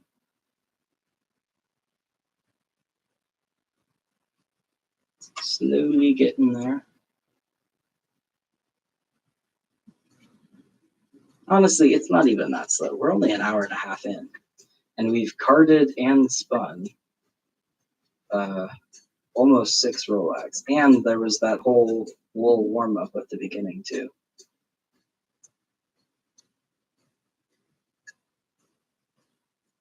I can't wait until we get to a point where I can sort of time myself, because then I'll be able to take a stab at how long spinning and carding a whole blanket's worth of yarn will take me, which I'm also quite curious to know. The nice thing about these summer blankets that I intend to make, I need to switch to the other foot. The nice thing about the summer blankets is that because they're supposed to be nice and open and let a lot of air pass through, I usually knit them on huge thick needles. So last time I think I was like size 19 needles on worsted weight yarn. And it's just garter stitch too. And the garter stitch stretches quite a bit. So that's why I picked garter stitch. So I don't actually need anywhere near as much yarn as you might imagine. I think the one that's like I don't know, it's so hard to tell the sizes of them because they're so stretchy. But the one that is maybe like a twin-sized, it's a decent twin-sized bed blanket, is only 1 pound. So it only took 1 pound of worsted weight cotton to make a blanket for an entire twin-sized bed, which is not the case most of the time with blankets. So it does the opposite of eat yarn, which is really nice. Makes it a lot easier to spin for. I also spun up a linen blanket for TDF and then for other things because it took me several years to spin all that. And I'm hoping that this one won't be quite as bad.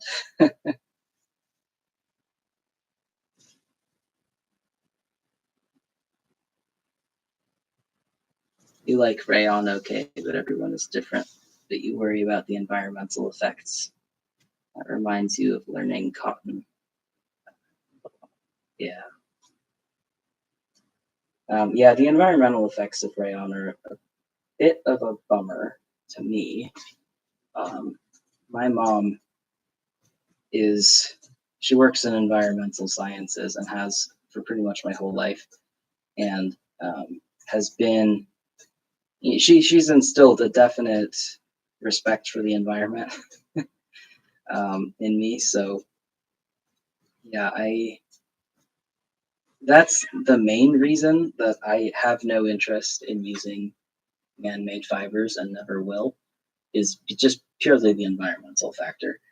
Is so devastating. But also, they're so they make me sweat so badly. Like I just can't seem to actually regulate my body temperature if I'm wearing anything made out of rayon or polyester or acrylic. It's kind of crazy. So I avoid them entirely for those reasons.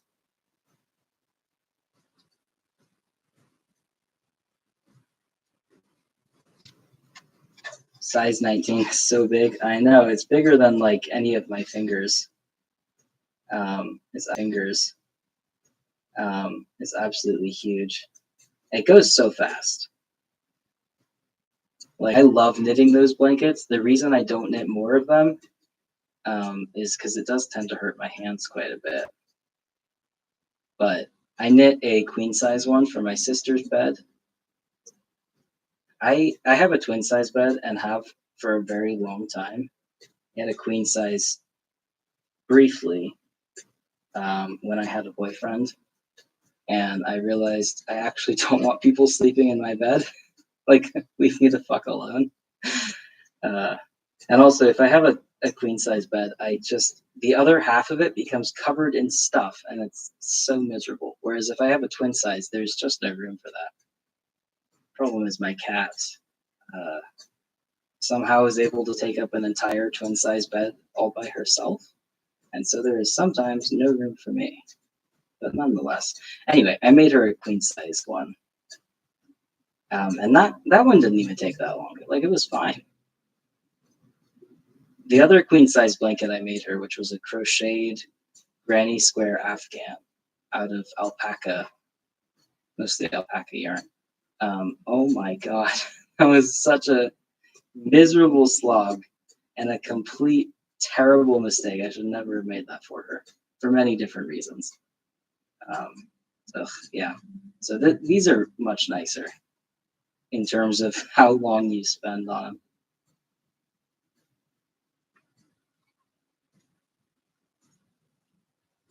I really am excited to get to the plying part.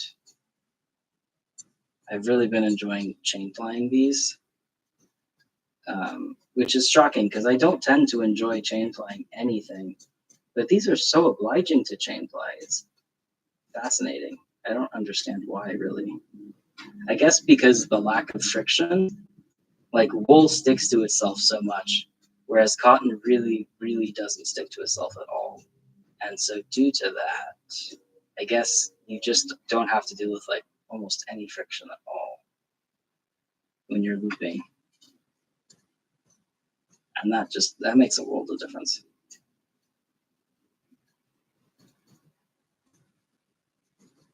I am, the thing about these side effects is that they kind of build over time, over the course of a couple of hours. And at the moment, they're making it pretty hard to see. I've got some pretty bad double vision. But I also, you know what? That's going to happen when I'm spinning for this blanket too. It's going to happen no matter what. So we're just going to keep going for as long as possible. But if my spinning gets really bad, it's because I can barely see right now. I'm going to focus pretty hard on reading chat, but also reading chat is like most of the fun, so I want to do it.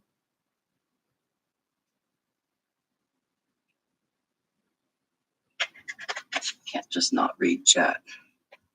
I have a queen size bed, and it does not get covered in stuff during the day. Oh, it does get covered in stuff during the day.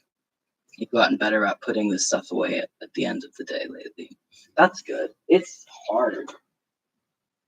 Like, I'm kind of glad it's not just me, because I was wondering. My sister does too, but it all goes to the foot of the bed, and she is incredibly short, so her feet don't actually reach that far. So it's less of an issue for her, but it also still doesn't look comfortable at all. Yeah, I just like, the problem for me is that if I fall asleep in like all squished up, it's gonna do absolute horrible damage to my body. So I really can't even be taking that chance at this point. Yeah, I don't know. It would be nice if I had enough room to sleep on my bed, but to be honest, like, my sister has a cat too, and it's an even smaller cat. Or, well, my cat's huge. Her cat's tiny, and her cat also takes up a queen size bed. I don't know how the fuck she does it, but she does. So at a certain point, it's like cats are just gonna cat. So not really any point.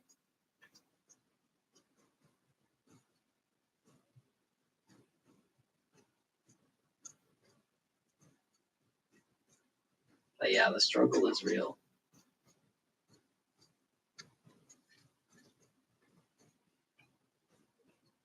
Really, like, one of the big perks of having a twin size bed is that making a blanket that covers the whole bed is suddenly much easier because it's only like half the size.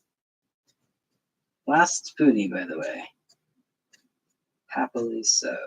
I am really enjoying spinning this, but I like seeing the end result so much.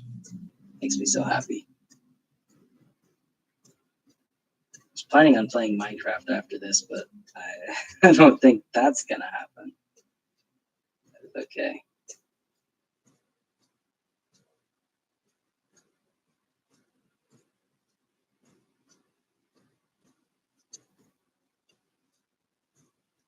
So at this point, I do actually feel like my yarn is better.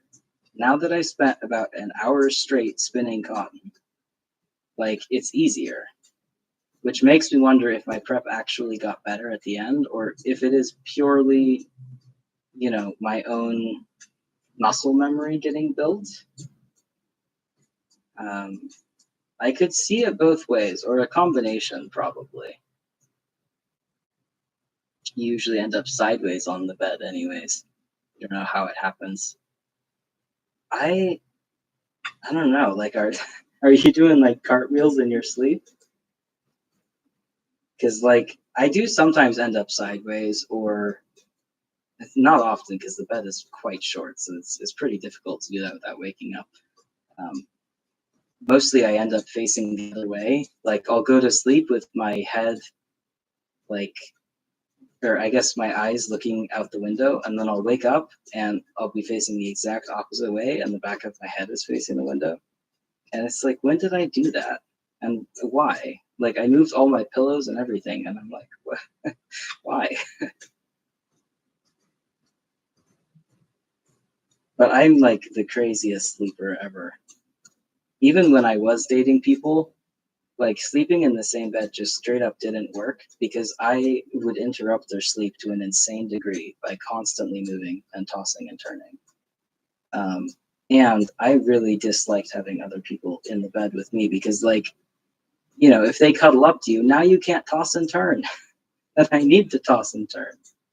Or like they put an arm on your shoulder or something, and it's like, well, fucking now what? Now I can't move.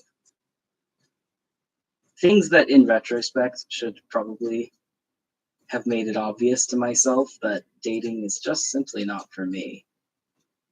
I have no interest in it for many, many reasons. And yet I persisted for several years to the detriment of everybody. Oh well. I don't know. Sexuality is one of those things where it's like you live and learn, and there is literally nothing else you can do. That's as good as it gets, is living and learning. But yeah, this last puni is pretty decent. Or, well, I don't know if the puni was, but the yarn from the last one is turning out okay. So that's good. I think it just means I have to get to that point. I have to be able to start at that point where I already feel about this comfortable. And I think once I have that, maybe then I'll be ready to make this blanket. Because I don't necessarily want a lot of inconsistencies in it. I don't know. I won't be super bothered if there are some, but I do prefer when the gauge is basically the same throughout. I really do prefer that for this particular kind of blanket. Okay. We did it. We spun all of it. And I do think I have been doing 6 punis because one, I remember like I've been filling this up almost the whole time, been using each hook almost the whole time. And 2, this looks about right. Like that looks like about how much I was getting the other times. So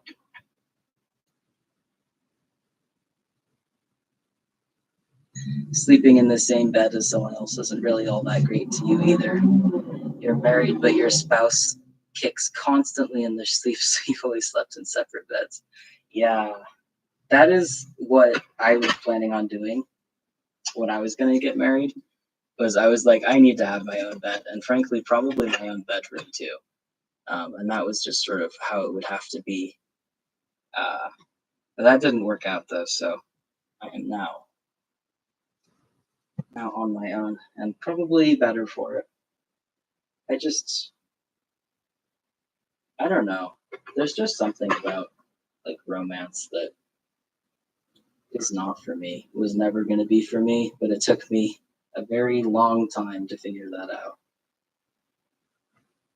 No, uh, no shade to anybody who does enjoy romance, but yeah, not my thing.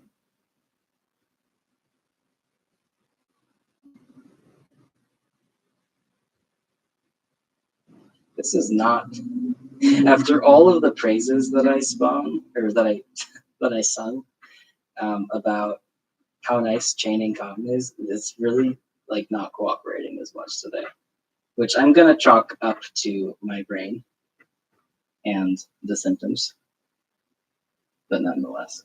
Okay, it was the other way around. Okay, it's still better than chaining wool. It's the funny thing. One time I made the mistake of trying to chain ply an incredibly, uh, what's the word? Inconsistent would be a nice way of putting it. It was very bad. And I tried to chain ply it. I don't know why. I think it was early in my spinning career, would be my guess. And oh my God, I didn't even finish it. I have no idea how it would have turned out because it was so bad. I was just like, fuck this. I think I just threw it away, or more likely threw it in the compost or something like that. So bad. It's pretty rare that I just straight up give up on a yarn, but I have before. It it can happen.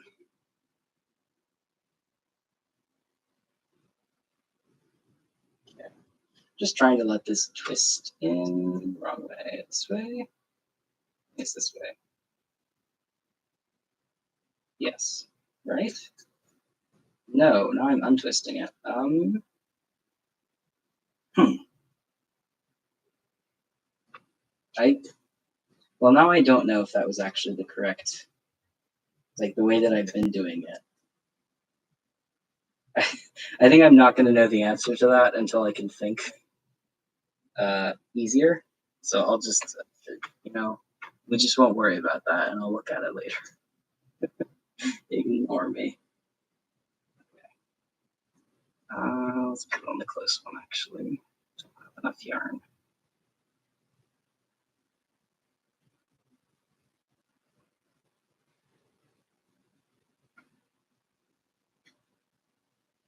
All right.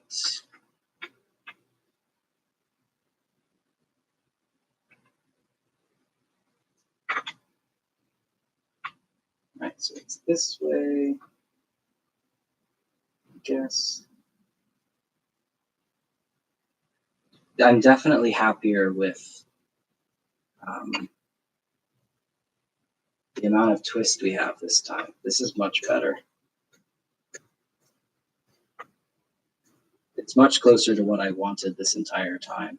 I don't think I'll know exactly until I've washed it, because I have found that while it doesn't bloom with washing necessarily, it does seem to get tighter. And I'm having a really hard time telling what exactly it is that's changing, but like quite clearly, it visibly has more twist. It's not like it actually has more twist because you can't really have added twist in the washing. It's not how that works. So it must be just visually, but you can see that it looks more twisted. Because, like, I took a picture of the very first skein from this series. Um, by series, I guess I just mean series of cotton experiments. I took a picture of that before I washed it, and I posted it. And then I came back to it after having washed it and was like, wait a second, this looks entirely different now. And when I compared the two, it was definitely like there was actual, it actually looked like it had almost close to the proper amount of twist. Whereas before I washed it, it just looked woefully under twisted. So clearly something is up. Something changes.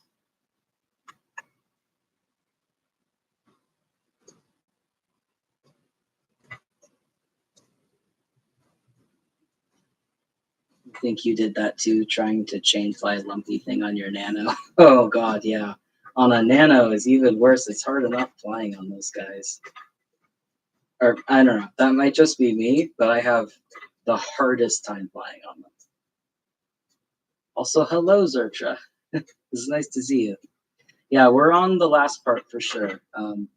We're just flying what we've spun. I will show you the bobbin. I actually meant to do that earlier. We've already applied one bump, as you can see, but I don't know. My brain's not working very well today, so it is what it is, but we've had a good time, which is what matters. And I think I've learned maybe some things, or at least gotten some more practice in, which is really more important anyway. So, yeah. If the length shrinks, then there could be more twists per inch. That is true. It does shrink slightly, but it does shrink. And I kind of didn't think about that, but you're totally right. Like, that would do it. That's interesting. I feel like I should have realized that a while ago. Because that's also very much true of wool. And just not something that I realized. Interesting.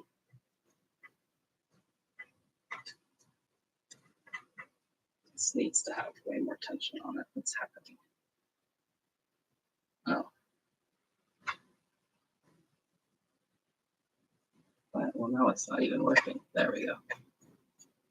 Yeah, as you can tell, Rain went on a vacation and did not take the rest of me with it.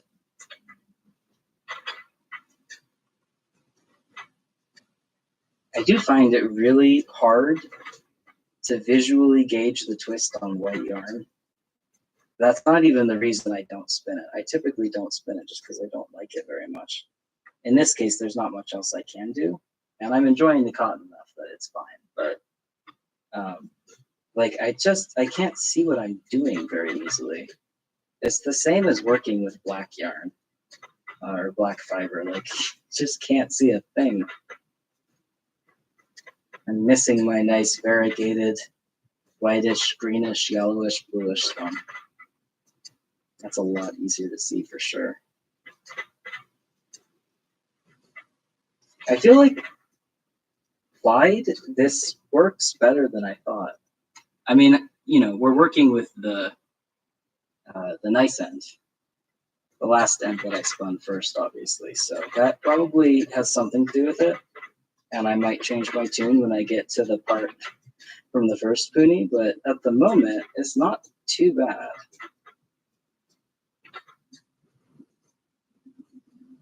I do keep finding bits of BM I really don't like, though.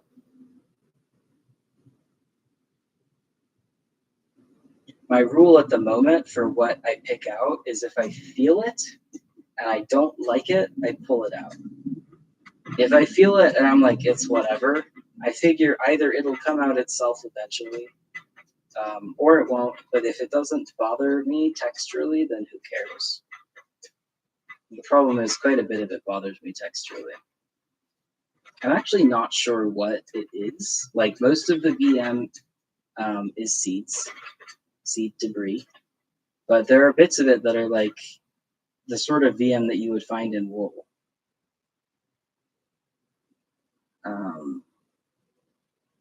Like, it just looks like random bits of plant stuff as opposed to bits of plant stuff from the plant it's made of. And like thistles and stuff, I've had a couple of. So I don't really know how that got in there. But it's all right.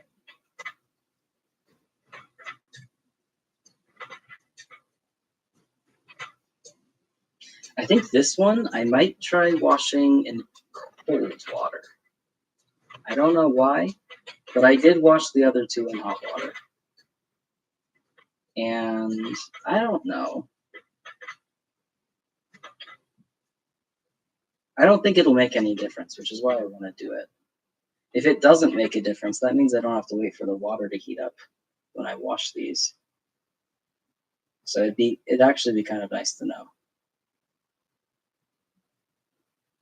Like, I know that you're kind of supposed to wash cotton on hot. At least that is, if I remember what my mom told me about washing laundry like 2 decades ago. I'm pretty sure you're supposed to wash it hot, but I'm also pretty sure like you're supposed to wash whites hot to help bleach it, maybe, or something like that. And honestly, I just throw everything in the same washer and it's all fine. So I think it doesn't matter, maybe. It seems like something that mattered more when people were using like lye-based soap and hand washing everything. I only hand wash my wool, so I just can't be bothered. Weeds from the cotton field? I could see that. That's probably what it is now that you mention it. Did the second one have the same weird smell effect as the first one? Yes, it did, but not as strong. I realized that I mostly noticed the smell on the first one after I squeezed it. And so I was smelling the second one, as you do. And it was gross, but not quite as pungent and disgusting. So it seemed like squeezing it out is where most of the smell was, which makes me wonder if the reason it had that smell is because I was sort of like getting something, like washing something out of the fiber when I did that. I don't know if that's true, but I'm kind of curious. Hey, we made it. Just get this last little bit. I wasn't paying attention to the bobbin at all, so that was totally unexpected. Okay. Now, I can't tell if this is more or less yarn than the other ones. I thought that I had done the same amount for the first two skeins, but looking at them side by side, the second one clearly has way more. So I don't know. That would make sense. Yeah, like it definitely could be that. It could just be the smell of this particular wet cotton, or like my first guess was it could maybe be chemicals, but the more I work with it, the more I just don't feel like there's pesticides on it. Like, you know, I don't feel like it's bathed in pesticides, I guess. I don't know. It almost certainly has pesticides on it. I doubt it's organic because it didn't say that. And there's not typically much market for more expensive organic cotton. And I think it does, like, choosing organic means you're going to have a much lower yield, generally speaking. So, yeah, I'd be shocked if it was. So it almost certainly does have pesticides. But like that would be true of all the cotton I've used, and these are the only ones that smell so fucking weird when they're wet. So I don't think that's it, you know.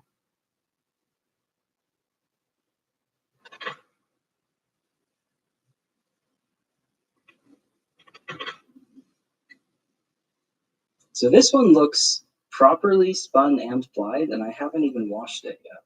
I mean, it's got a lot of slugs, and it's in no way perfect, but like in terms of twist, it feels fairly well done. So I'm very happy about that. That's somewhat unexpected, but I guess like all I did was just pay a bit better attention to it. So I guess that's enough.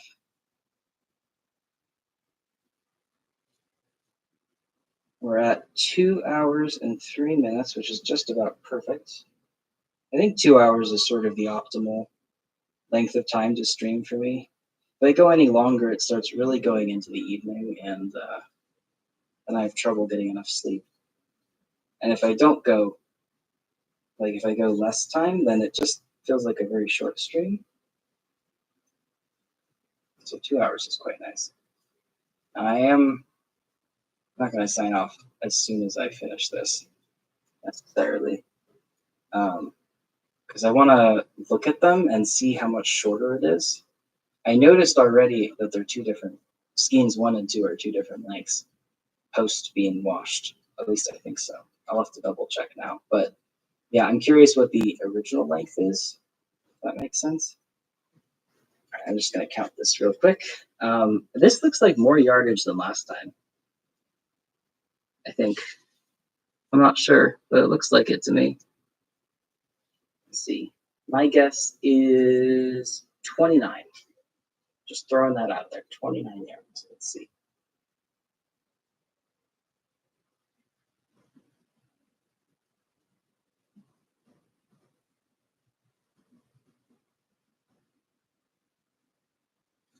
No, 18. That makes sense. 29 is probably too high. Well, obviously too high. Just demonstrated that. Okay. I didn't think about the fact that it'd be kind of hard to tell because it has active twist. And in fact, there's quite a lot of active twist.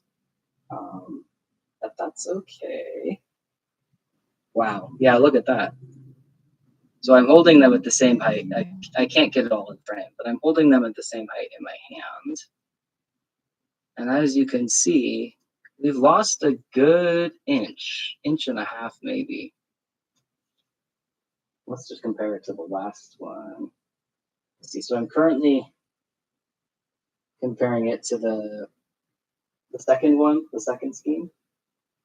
If we put them in order, if I can. Okay, it is in order actually. Just this. Okay. What did I do? Managed to like desync one of the strings. I hate when I do that, and it happens all the time. Okay. And once again, they are all aligned on my hands. You know what? I'm actually going to put them on something because I don't have enough hands. Hang on. Okay. Yeah. So this new one that I just spun that hasn't been washed yet is definitely longer. Maybe I need to pull them apart a bit. You can see that these two, I don't know where the camera is. These two are also not the same length either, but it's not by an inch. It's by a bit less than that, maybe like half an inch. I don't know. And then this last one, this is all just on a hook, so they're all held even. This last one is quite a bit longer than the other two. So yeah, it certainly shrinks, and it makes perfect sense. Now that you've said that, it makes perfect sense that, yeah, there's less twist per inch because there's less inches now, or there's more twist per inch because there's less inches. Should have thought of that like 10 years ago. Yeah, it shrunk way more than I thought. Like now that I'm looking at it, wow. I was thinking cotton doesn't shrink so much, but it actually does a ton. And also, I wonder if you can even see, but if you're able to, wow, the twist shows up almost not at all on the stream, as far as I can tell. So I don't know how much you could glean from that. But to me, it looks as though the twist from the one I just did and I haven't washed, is equal to the twist in the one that I did 3 days ago in Scheme 2. Those look about equal, and that one I did wash. And I'm noticing that the twist on the very first one is less than both by quite a bit. So we're definitely improving in terms of twist. And I kind of wonder, although I don't think, but I kind of wonder if I added too much twist to this new one. We'll have to see. I guess if it's hard, or if it still has active twist even after I've washed it, that's how I'll know. Because I definitely don't want active twist once I've washed it. That just makes it annoying to work with. But yeah, anyway. So that was our 6 poonies again. I think that was a shockingly good result, given the fact that I'm still seeing double. So yeah, and a very nice stream as well, I think. I do hate the whole you have to be a commenter, or you have to be subscribed to comment. I don't like it, but last time sucked. So I want to not let that happen again, and it didn't. So yeah, no trolls this time. That was nice. I don't think just one stream with no trolls really will tell me whether or not it works, but worked this time. You kind of see it, but not really. Yeah. Oh, you had to wait to comment, but you get that. Oh, you did have to wait. That's annoying. I'm sorry about that. Yeah, I set it so that you have to have been following for 20 minutes to comment, and I don't know. Like, I don't like that really in terms of I want anybody to be able to comment, but we tried that and it didn't go so well. And I feel like that is a crazy looking plane. Sorry, so distracted. I think it's actually just a military plane. Anyway, I feel that a troll is probably not going to stick around for 20 minutes just to be able to comment. Like, there's no way. If you're sticking around for 20 minutes, it's because you want to watch it anyway, right? So, yeah, I don't know. I am open to suggestions. Um, if you have any, happy to hear them. But at the moment, we'll probably keep it like this for the next stream unless we have suggestions otherwise. It was nice. Thank you. I also thought it was nice. Thank you both for, well, everybody who stopped in. I saw a few other people stopped in. Thank you all for coming by.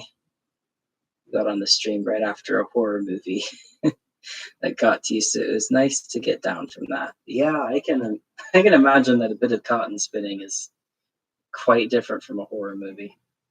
Fair. Let me put my other bobbin on. All right, as soon as I put on the bobbin, I'm gonna head to bed. And I'd like to stream this weekend, or I'd like to stream Saturday. I'm gonna try if I can. I got a couple things going on Saturday, so we'll have to see. If I can't spin Saturday, I will definitely spin Sunday. And hopefully both is the plan. So yeah, I will catch you another time. Thank you so much for joining, to everybody who joined, and big thank you to the two of you, of course, for commenting and everything. I'm gonna head out, but I hope you all have a wonderful night.